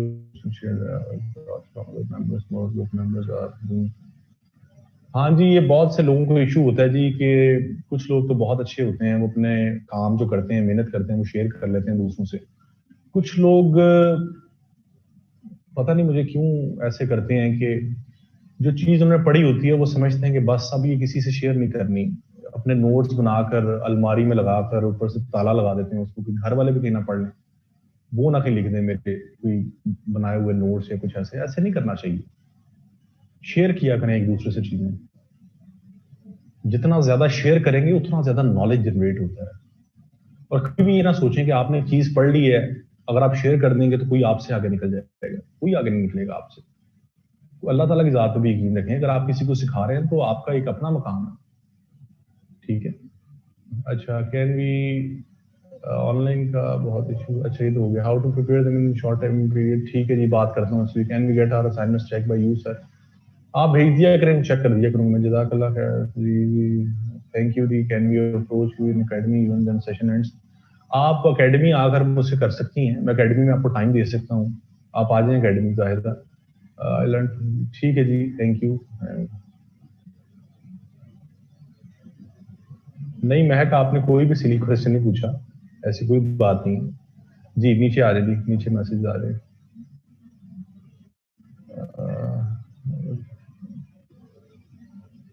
सेल्फिश नहीं होना चाहिए इंसान को, कभी भी नहीं होना चाहिए। दूसरों की मदद करें, अल्लाह ताला की ज़ात आपकी मदद करेगी। हमेशा शेयर किया करें अपने चीजें, इससे आपकी चीज। आज जो मैं पढ़ा रहा हूं, आपको पता है कि मैं कोई सीएसपी नहीं हूं, मैंने सीएसएस नहीं किया हुआ। मैंने पास जरूर किया लेकिन मैं एलोकेट नहीं हुआ ना। मैं कुछ आपको कोई अंग्रेजी का टीचर हूं, ठीक है। मैंने कोई इंग्लिश लिटरेचर नहीं पढ़ा हुआ। मैं आपको ऐसे पता क्यों पढ़ाता हूँ? मैं जब खुद पढ़ा करता था ना, तो लोग मेरे पास चेक करवाने आया करते थे। मैं अपने दोस्तों को पढ़ाता होता था। हम एक लाइब्रेरी में पढ़ते थे, हम 4-5 दोस्त होते थे, तो मैं अपने दोस्तों को पढ़ाया करता था उधर। जो मैंने खुद सीखा होता था, जो पढ़ा होता था, मैं उनको तक कन्वे किया करता था। उससे मेरे अपने स्किल्स भी, एनालिटिकल स्किल्स स्ट्रांग होते गए और वो मेरे दोस्त पढ़ते होते थे मुझसे। उनके भी कॉन्सेप्ट्स क्लियर हो जाते थे। फिर मैं उनका चेक करता होता था। तो जब आसपास लोग बैठे होते थे ना, वो भी मेरे पास आ जाते थे चेक करवाने के, जी हमारा भी चेक कर दें। तो आप यकीन करें, जनवरी का टाइम था वो, जब फरवरी 1 महीना रहता था एग्जाम में, वो पीक टाइम होता है, मैं उसमें भी किसी को ना नहीं करता था, मैं उनका चेक कर दिया करता था चीजें, कि जी आप कुछ लेके आए, मैं चेक कर दूं। उस चीज ने मेरे एनालिटिकल स्किल्स को रिफाइन किया। उस चीज ने मुझे बताया कि असल में ये क्या क्या इश्यूज होते हैं राइटिंग्स के अंदर। वहां से मैंने पढ़ाना शुरू किया। अगर मैं वैसे सीधा पढ़ाने आ जाता तो मैं कभी नहीं पढ़ा सकता था, मेरे अंदर वो स्किल्स ही नहीं थे। चीजों ने डिफाइन किया। और हम 3-4 दोस्त थे, हम सब लोग कोऑपरेटिव थे, हम एक दूसरे की मदद किया करते थे, हमें कोई भी सेल्फिश नहीं था और होना भी नहीं चाहिए। ठीक है, और आज हम चारों लोग मुख्तलिफ फोरम्स में पढ़ा रहे हैं। ठीक है, तो बताने का मकसद ये है कि शेयर किया करें, अल्लाह ताला की ज़ात पे यकीन रखें, आपको उसका रिवॉर्ड जरूर मिलेगा। तो किसी को गलत गाइड ना करें। बहुत से लोग मैंने देखे हैं, वो एक होता है कि आपसे कोई मदद मांग रहे हैं, आप गाइड ना करें, वो तो एक और चीज है। आप गलत गाइड कर रहे हैं, वो उससे तो बुरी बात हो ही कोई नहीं सकती। तो आपस में कोऑपरेट किया करें, आप लोग आपस में ग्रुप्स बनाएं और ग्रुप स्टडी करें। मेरी कोई एकेडमी नहीं है, मेरा एक ऑनलाइन फोरम है जी, उसमें मैं आजकल नहीं पढ़ा रहा, क्योंकि मैं एक तो मैं अपनी खुद तैयारी कर रहा हूँ, और दूसरा मेरी यहाँ पर एंगेजमेंट बहुत ज्यादा है, यहाँ पे मैं बहुत ज्यादा एंगेज हूँ वर्ल्ड टाइम्स में। यहाँ मेरी रोज 6 क्लासेस हो रही, मेरा टाइम नहीं मिल रहा। यहाँ पर टाइम हो तो मैं जरूर पढ़ाऊँ, मेरे पास टाइम नहीं है बिल्कुल भी। From Punjab at loss. अच्छा जी, मैं आपके क्वेश्चंस के एड्रेस कर देता हूँ। देखें जी, सबसे पहले बात करें स्टूडेंट्स कुछ कंपलसरी सब्जेक्ट्स की। कंपलसरी सब्जेक्ट्स में जहां तो बात है करंट अफेयर्स की, तो करंट अफेयर्स में सिर्फ और सिर्फ आपने अखबार पढ़ना है। आपका पेपर अखबार में से आना है। आप पिछले 5 साल के पेपर्स निकाल के देख लें, जो जो उस साल की डेवलप से पेपर आया, अखबार पढ़ना है। और मैंने आपको नेशनल डिफेंस यूनिवर्सिटी और issi.org.pk 2 सोर्सेज बताए थे, यहां से पढ़ना है। ये 2 सोर्सेज से आर्टिकल्स पढ़ें और अखबार पढ़ें, और कुछ नहीं पढ़ना, कुछ भी नहीं पढ़ना। आपका करंट अफेयर्स तैयार हो जाएगा, आपको किसी किस्म का मसला नहीं होगा। इस्लामियत की आयात कैसे याद करनी है? रोज की 2-2, 3-3 आयात याद करें। रोज 15 से 20 मिनट रख लें कि मैंने ये 2 आयात याद करनी, 3 आयात याद करनी, उनको क्रैम करें। अंग्रेजी में idioms, pair of words, synonym antonyms की भी ये टेक्निक होनी चाहिए। रोज का 1 घंटा आपने रखना है, आधा घंटा इडियम्स, पेयर ऑफ वर्ड्स और सिनोनिम एंटोनिम्स। 1 घंटा रख लें इन चीजों के लिए, आधा घंटा रख लें अपनी इस्लामियत की आयात के लिए। क्या इस्लामियत की आयात 3 याद करनी है? जरूरी नहीं है कि आप उसकी अरबी भी याद करें, आप उर्दू तर्जुमा याद कर लें, लेकिन आपको पता होना चाहिए कि कुरान की किस सूरत में लिखी है, सूरत का नाम भी याद होना चाहिए। बाकी रही बात एस्से की, एस्से की मैंने आपको बता दिया था कि प्रैक्टिस, अपने सब्जेक्ट्स को अच्छे तरीके से तैयार करें, उनको अच्छे तरीके से पढ़ें, और उनको पढ़ने के साथ साथ अपना अखबार रोज पढ़ें। आपको कंटेंट का तो मसला ही नहीं होगा। और रोज लिखा करें कुछ ना कुछ, पूरा पूरा ऐसे खत्म ना लिखें, 1 पेज 2 पेज जरूर लिखें, आपकी राइटिंग में फ्लो रहेगा। और दिसंबर ऑनवर्ड्स जाके, दिसंबर 2 महीने, 1 हफ्ते में 2-2 एसेज लिखें। अगर आप 1 हफ्ते में 2-2 ऐसे लिखते हैं, तो 1 महीने में 8 एसेज और 2 महीने में 16 essays. 16 essays more than enough है। एक दूसरे को चेक करवाएं। आपका दोस्त जितना अच्छा आपका ऐसे चेक करेगा, कोई बड़े से बड़ा टीचर अच्छा चेक नहीं कर सकता। क्यों? क्योंकि आपके दोस्त ने जो लिखा होगा वो आप चेक कर रहे होंगे, आपका वो चेक कर रहा होगा। तो आप कंपैरेटिव एनालिसिस करेंगे, अच्छा मैंने ऐसे लिखा था, इसने ऐसे लिखा है, मैंने ये गलती की, इसने ये की है। वहां से आपको पता चलेगा कि असल में ऐसे में गलतियां होती कहां से हैं। आप उसको ग्रामर, आप उसको एनालिटिकल पॉइंट ऑफ व्यू, हर तरीके से चेक करेंगे, क्योंकि उसमें आपकी भी लर्निंग हो रही होगी, आपके दोस्त का भी फायदा हुआ। कोई बड़े से बड़ा टीचर आपको चेक नहीं करेगा इससे इतनी ध्यान से, जितना आप अपने दोस्त का चेक करेंगे और आपका दोस्त आपका चेक करेगा। किसी टीचर के ऊपर डिपेंडेंट ना हो ऐसे के लिए, खुद पढ़ें, खुद सीखें, एक दूसरे के साथ डिस्कस करें। इस टाइम पे तो आप, ये जो अब इस टाइम पीक टाइम चल रहा है, सारी एकेडमीज में यही चल रहा है कि ज्यादा से ज्यादा हमारे पास स्टूडेंट्स आ जाए। ऐसे के टीचर अपने छुरे तेज कर रहे हैं इस टाइम पे। यदि आ जाए आ जाए, एक टीचर के पास 100 बच्चा स्टेम पढ़ रहा है, कैसे वो 100 बच्चे का एक एक लफ्ज पढ़ेगा, ऐसे चेक करेगा? नहीं करेगा। मैं आप ही के खुद एक दूसरे का चेक करें।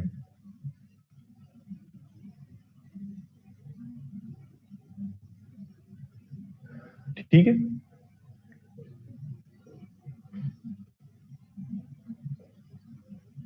दूसरी रही बात कि आपको एक सब्जेक्ट को कितना टाइम देना है।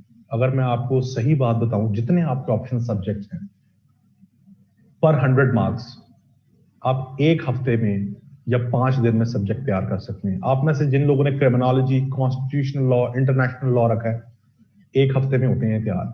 जिन लोगों ने यूरोपियन हिस्ट्री, इंडो पाक हिस्ट्री, यूएस हिस्ट्री रखा है, एक हफ्ते की मार है subject. Environment sciences, gender studies 5 से 6 दिन में तैयार होता है। पंजाबी 5 से 6 दिन में तैयार होता है। पश्तो, लिंग्विस्टिक्स के सब्जेक्ट, सोशियोलॉजी, साइकोलॉजी एक एक हफ्ते में तैयार होते हैं। आईआर को थोड़ा टाइम लगता है, 20 दिन लगते हैं। पॉलिटिकल साइंस को 20-25 दिन लगते हैं। इस्लामियात 7 चैप्टर्स हैं, रोज का एक चैप्टर करें, 7 दिन में इस्लामियात तैयार होता है। करंट अफेयर्स रोज पढ़े, उसको अलग से टाइम देने की जरूरत नहीं है। पाक अफेयर्स 10 दिन में तैयार होता है, थोड़ा बड़ा सब्जेक्ट है। साइंस, क्योंकि साइंस एंड मैथमेटिक्स थोड़ा बड़ा सब्जेक्ट है, 10 दिन लगा लें। बड़ी अच्छी तैयारी होती है इस टाइम पीरियड में भी, आपकी बहुत अच्छी तैयारी होती है।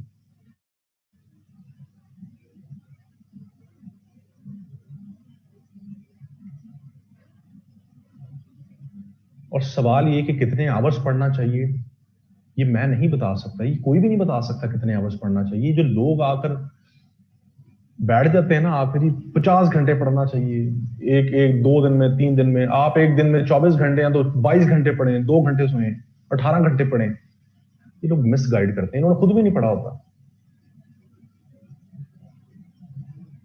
कोई आपको गाइड नहीं कर सकता कि आपने कितने घंटे पढ़ना है। पता क्या है, आपका अपना मेंटल लेवल है। मुझे नहीं पता कि आप कितनी देर में एक चीज को पिक करते हैं, आपकी रीडिंग स्पीड कितनी है, मुझे तो नहीं पता, या किसी और को नहीं पता। मुझे ये भी नहीं पता कि आपकी रीडिंग स्पीड के साथ साथ आपकी पिकिंग पावर कितनी है। आप एक चीज को पढ़कर कितनी जल्दी आप अपने माइंड में बिठा लेते हैं, ये आपको पता है। अगर मैं कहूं 18 घंटे पढ़ें और आप 18 घंटे का काम 9 घंटे में, 10 घंटे में कर लेते हैं, और 8 घंटे आप ऐसी किताब पकड़ के बैठे रहेंगे, सर ने कहा था 18 घंटे से कम नहीं पढ़ना।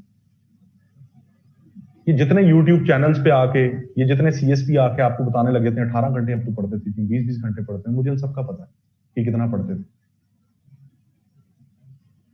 अपने आप को खुद ट्यून करना है आपने, आपको पता है आपने कितने घंटे पढ़ना है। आपको आपकी कैपेबिलिटीज का, कैपेसिटी का पता है कि आप कितने घंटे में कौन सा टाइम कर सकते हैं। अगर आपको लगता है कि आपको 18 घंटे पढ़ना है तो पढ़ें।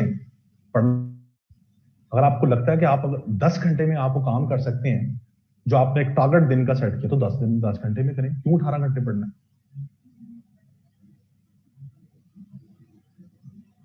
तो सीएसएस कोई मुश्किल चीज नहीं है। सीएसएस एक बहुत आसान एग्जाम है। ये बीए लेवल का इम्तिहान है। अगर आप सब लोग यूनिवर्सिटी ग्रेजुएट्स हैं, बीए तो एटलीस्ट सबने किया ना। अगर नहीं किया तो फिर आप ये क्लास क्यों ले रहे हैं? अगर बीए तो किया ना सबने। आप सब लोग यहाँ पे पीएचडी स्कॉलर्स बैठे हुए हैं, डॉक्टर्स हैं, इंजीनियर्स हैं, मास्टर्स किया हुआ है, एमफिल किया हुआ है, बैचलर्स, ऑनर्स किए हुए हैं, किए ना। अगर मैं आप सबको कहूं कि बीए का इम्तिहान देना तो कोई मुश्किल बात होगी आपके लिए? अगर आप में से किसी ने बीए भी किया है, मैं कहूं दोबारा बीए करें, मुश्किल होगी उसके लिए। बीए लेवल का इम्तिहान है। सिर्फ डेडिकेशन, कमिटमेंट, कंसिस्टेंसी और राइट डायरेक्शन, दैट्स इट। और तीसरी चीज लक। मुझसे जब स्टूडेंट्स पूछते हैं कि जी सीएसएस के लिए क्या जरूरी है, कैसे पास किया जाता है, वो कौन लोग जो सीएसएस करते हैं, मैं कहता हूं 3 चीजें होती हैं सीएसएस करने के लिए। नंबर 1, नॉलेज होना जरूरी है। नॉलेज नहीं है, मेहनत करें, नॉलेज आ जाएगा। दूसरी चीज है आपके दिमागी एनालिटिकल स्किल्स। आप चीजों को एनालिटिकली देखते कैसे हैं।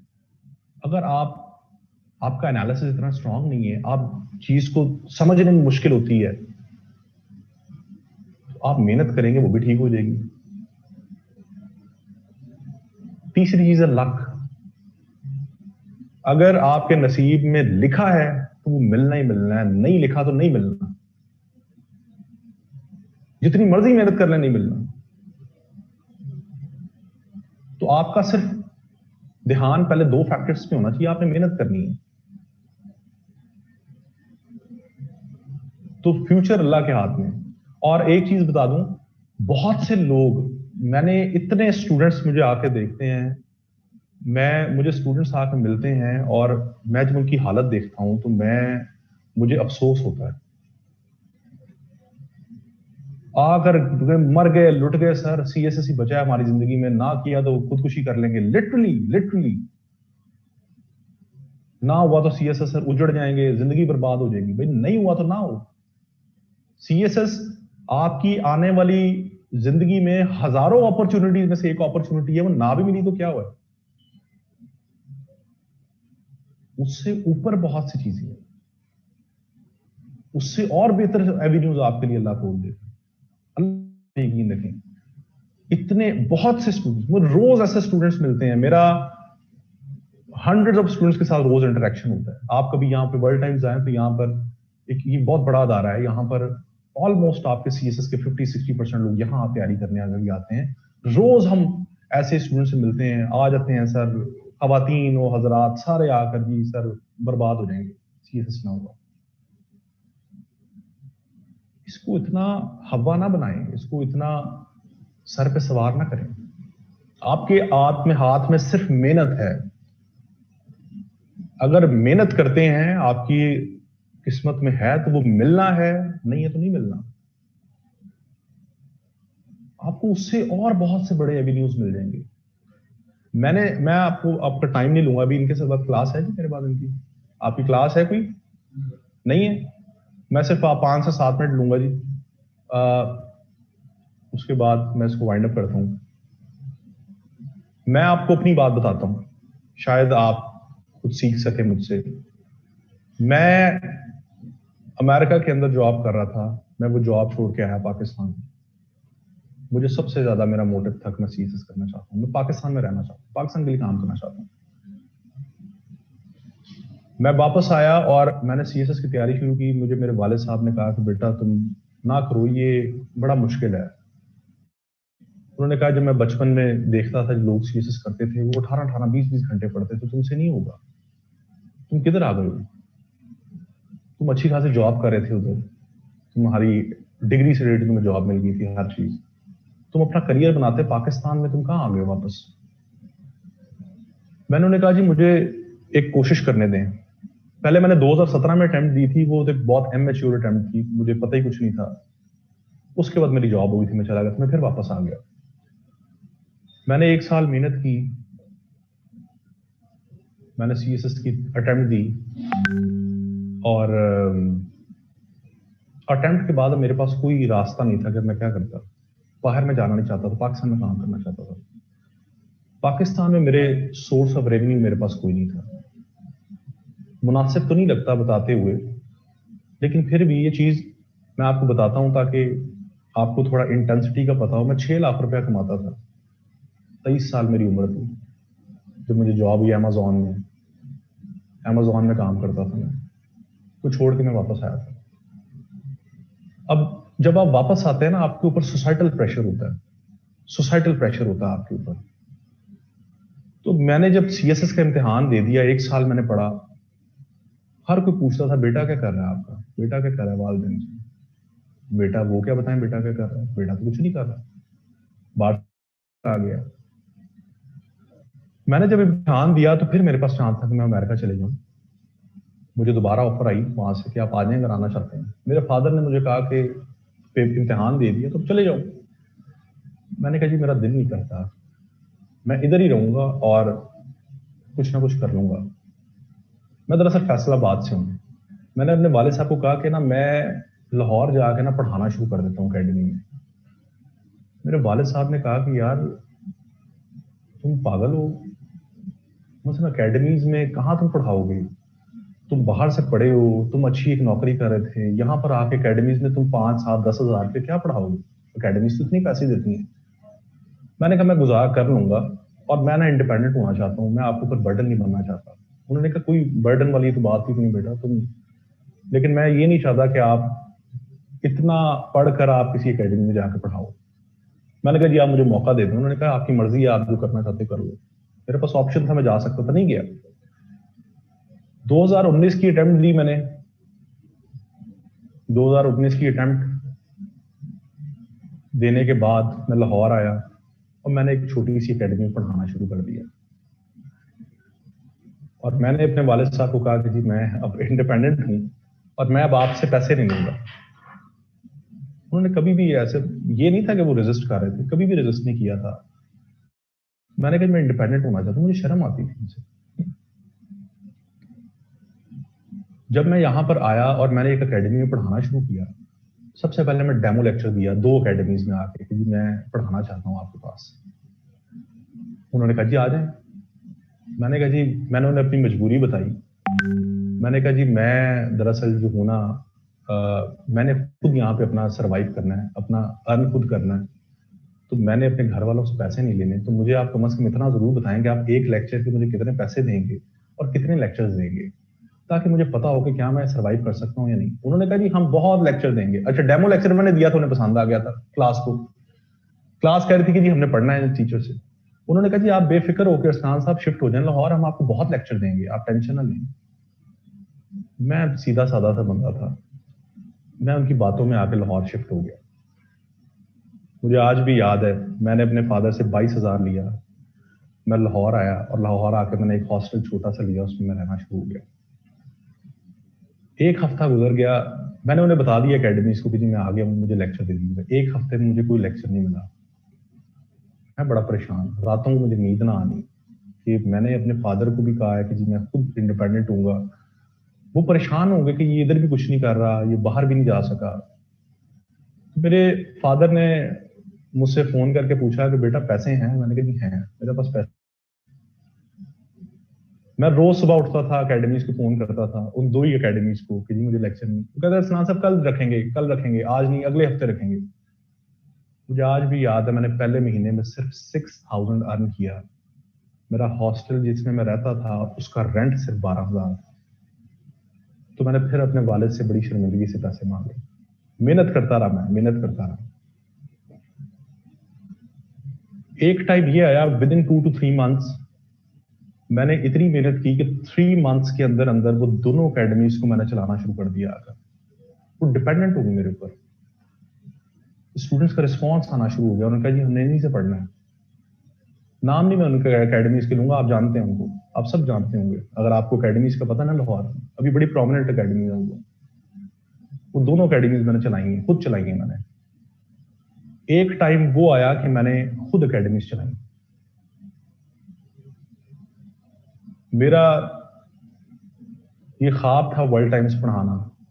जब मैं पहली दफा आया, अदील साहब से मिला मैंने कहा जी मैं पढ़ाना चाहता हूँ। इन्होंने कहा कि तुम्हारी कॉम्पिटेंस क्या है, क्रेडेंशियल्स क्या है आपके? मैंने कहा सर मैंने CSS दी है। इन्होंने कहा हम तो ऐसे लोगों को नहीं रखते। इसलिए कोई बात नहीं, चला गया मैं। फिर एक टाइम आया कि वर्ल्ड टाइम्स ने मुझे खुद फोन किया कि जी आप पढ़ाना चाहते हैं? मैंने कहा मैं पढ़ाना चाहता हूँ। मैं वर्ल्ड टाइम्स आ गया। वो दिन था और आज का दिन है। CSS तो मेरा नहीं हुआ। आज मैं उतने ही पैसे कमाता हूं जितने मैं अमेरिका में कमाता था। विद इन 1.5 ईयर्स मैंने इतना ग्रो किया। तो बताने का मकसद ये है कि CSS, कामयाबी का मेयार CSS पास होना नहीं है। मेरा CSS पास नहीं हुआ, पास हो गया, एलोकेशन नहीं हुई। लेकिन मेरे लिए अल्लाह ने कोई ऐसे एवेन्यूज खोल दिए, मुझे अल्लाह ने इज्जत भी दी, मुझे पैसे भी दिए। मैं उतने ही पैसे अर्न करता हूँ जितने मैं अमेरिका में करता। मेरी ख्वाहिश पाकिस्तान में रहना थी, पाकिस्तान के लिए काम करना। इसी तरह से जो लोग बहुत ज्यादा अपने आप को वो कर लेते हैं, स्टूडेंट्स बहुत ज्यादा ओवर कॉन्शियस हो जाते हैं, सर पे CSS को सवार कर लेते हैं। मैं उन्हें यही समझाता हूँ कि CSS जो है ये लक की गेम है। अब मैं आपको ये बताता हूँ, मैंने 2 साल मेहनत की। 1 साल मैंने फुल फ्लेज पढ़ा, उसके बाद पेपर दिए, फिर 7 महीने इंतजार किया, रिटर्न का आया, फिर इंटरव्यू दिया, फिर 6 महीने इंतजार किया। At the end of the day मैं कहीं भी नहीं खड़ा था। 2.5 साल के बाद मेरी एलोकेशन नहीं हुई, मैं कहीं पे भी नहीं खड़ा। तो सीएसएस एक बहुत अनप्रिडिक्टेबल चीज है, अनसर्टन चीज है। आप ख्वाब जरूर रखें से पास होने का, लेकिन अगर वो ख्वाब टूट जाए तो डीमोटिवेट ना हो। जिस दिन मेरे सीएसएस का रिजल्ट आया था, मैं आपको बता नहीं सकता कि मैं कितने मुश्किल टाइम से गुजरा था। मेरे फादर को कोरोना वायरस, मेरे फादर एडमिट थे, और वो मेरे बारे में, मेरा जब से सीएसएस हुआ था, वो बहुत खुश थे। हम एक मिडिल क्लास घर से ताल्लुक रखते हैं, मैं, मेरे वालिद साहब। एक मिडिल क्लास आदमी का सबसे बड़ा ख्वाब क्या होता है कि उसका बेटा सीएसएस कर ले।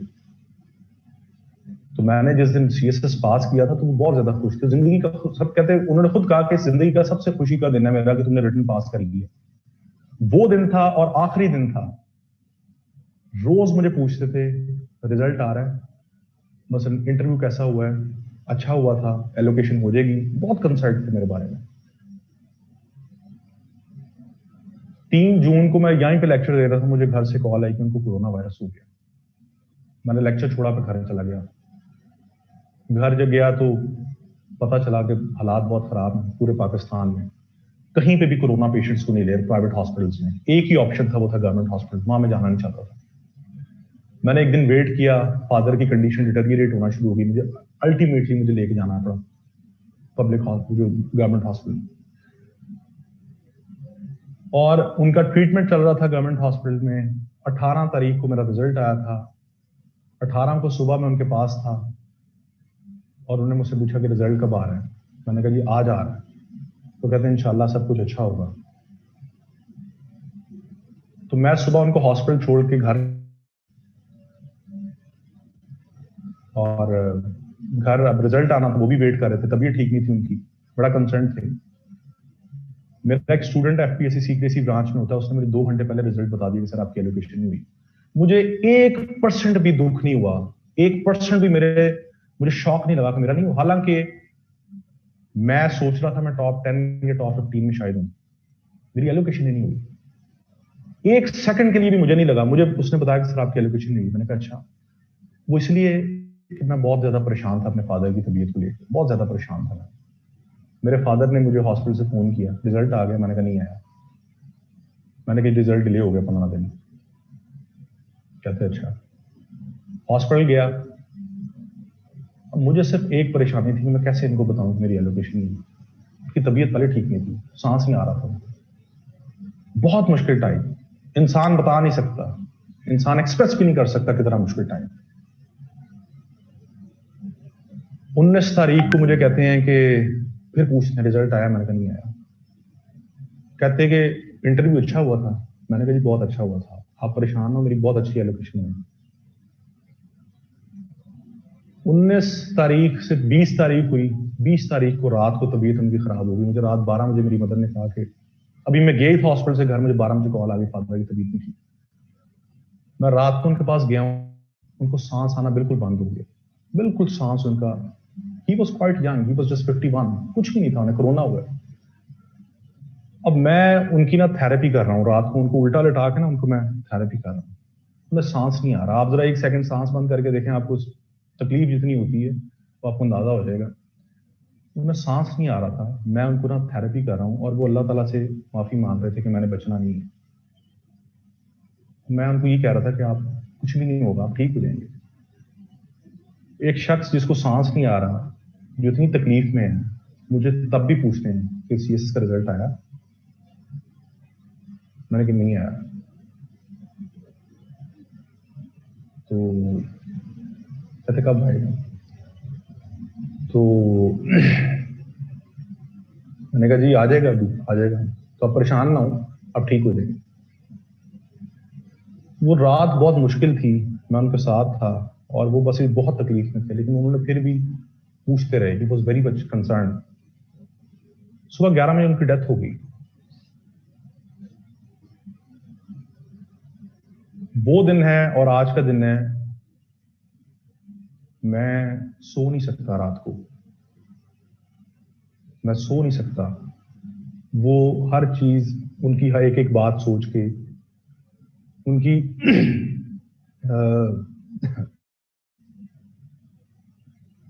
हर चीज जो है ना, वो जो बात करते थे जिस तरह से, मैं सुन नहीं सकता।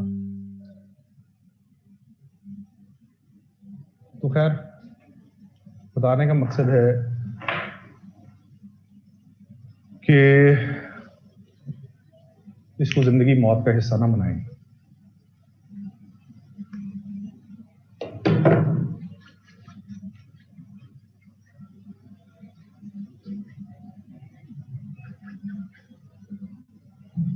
तो जी, बताने का मकसद, जिंदगी में बहुत सी अपॉर्चुनिटीज ऐसी आती हैं, उसमें से एक अपॉर्चुनिटी ये है, नहीं भी मिली तो क्या है। इंसान को असल जिंदगी की रियलिटी का अंदाजा होता है जब आप बड़े करीब से अपने लोगों को लूज करते हैं, फिर आपको पता चलता है कि जिंदगी असल में क्या है। तो मेहनत करें और अल्लाह ताला की ज़ात को छोड़ दें।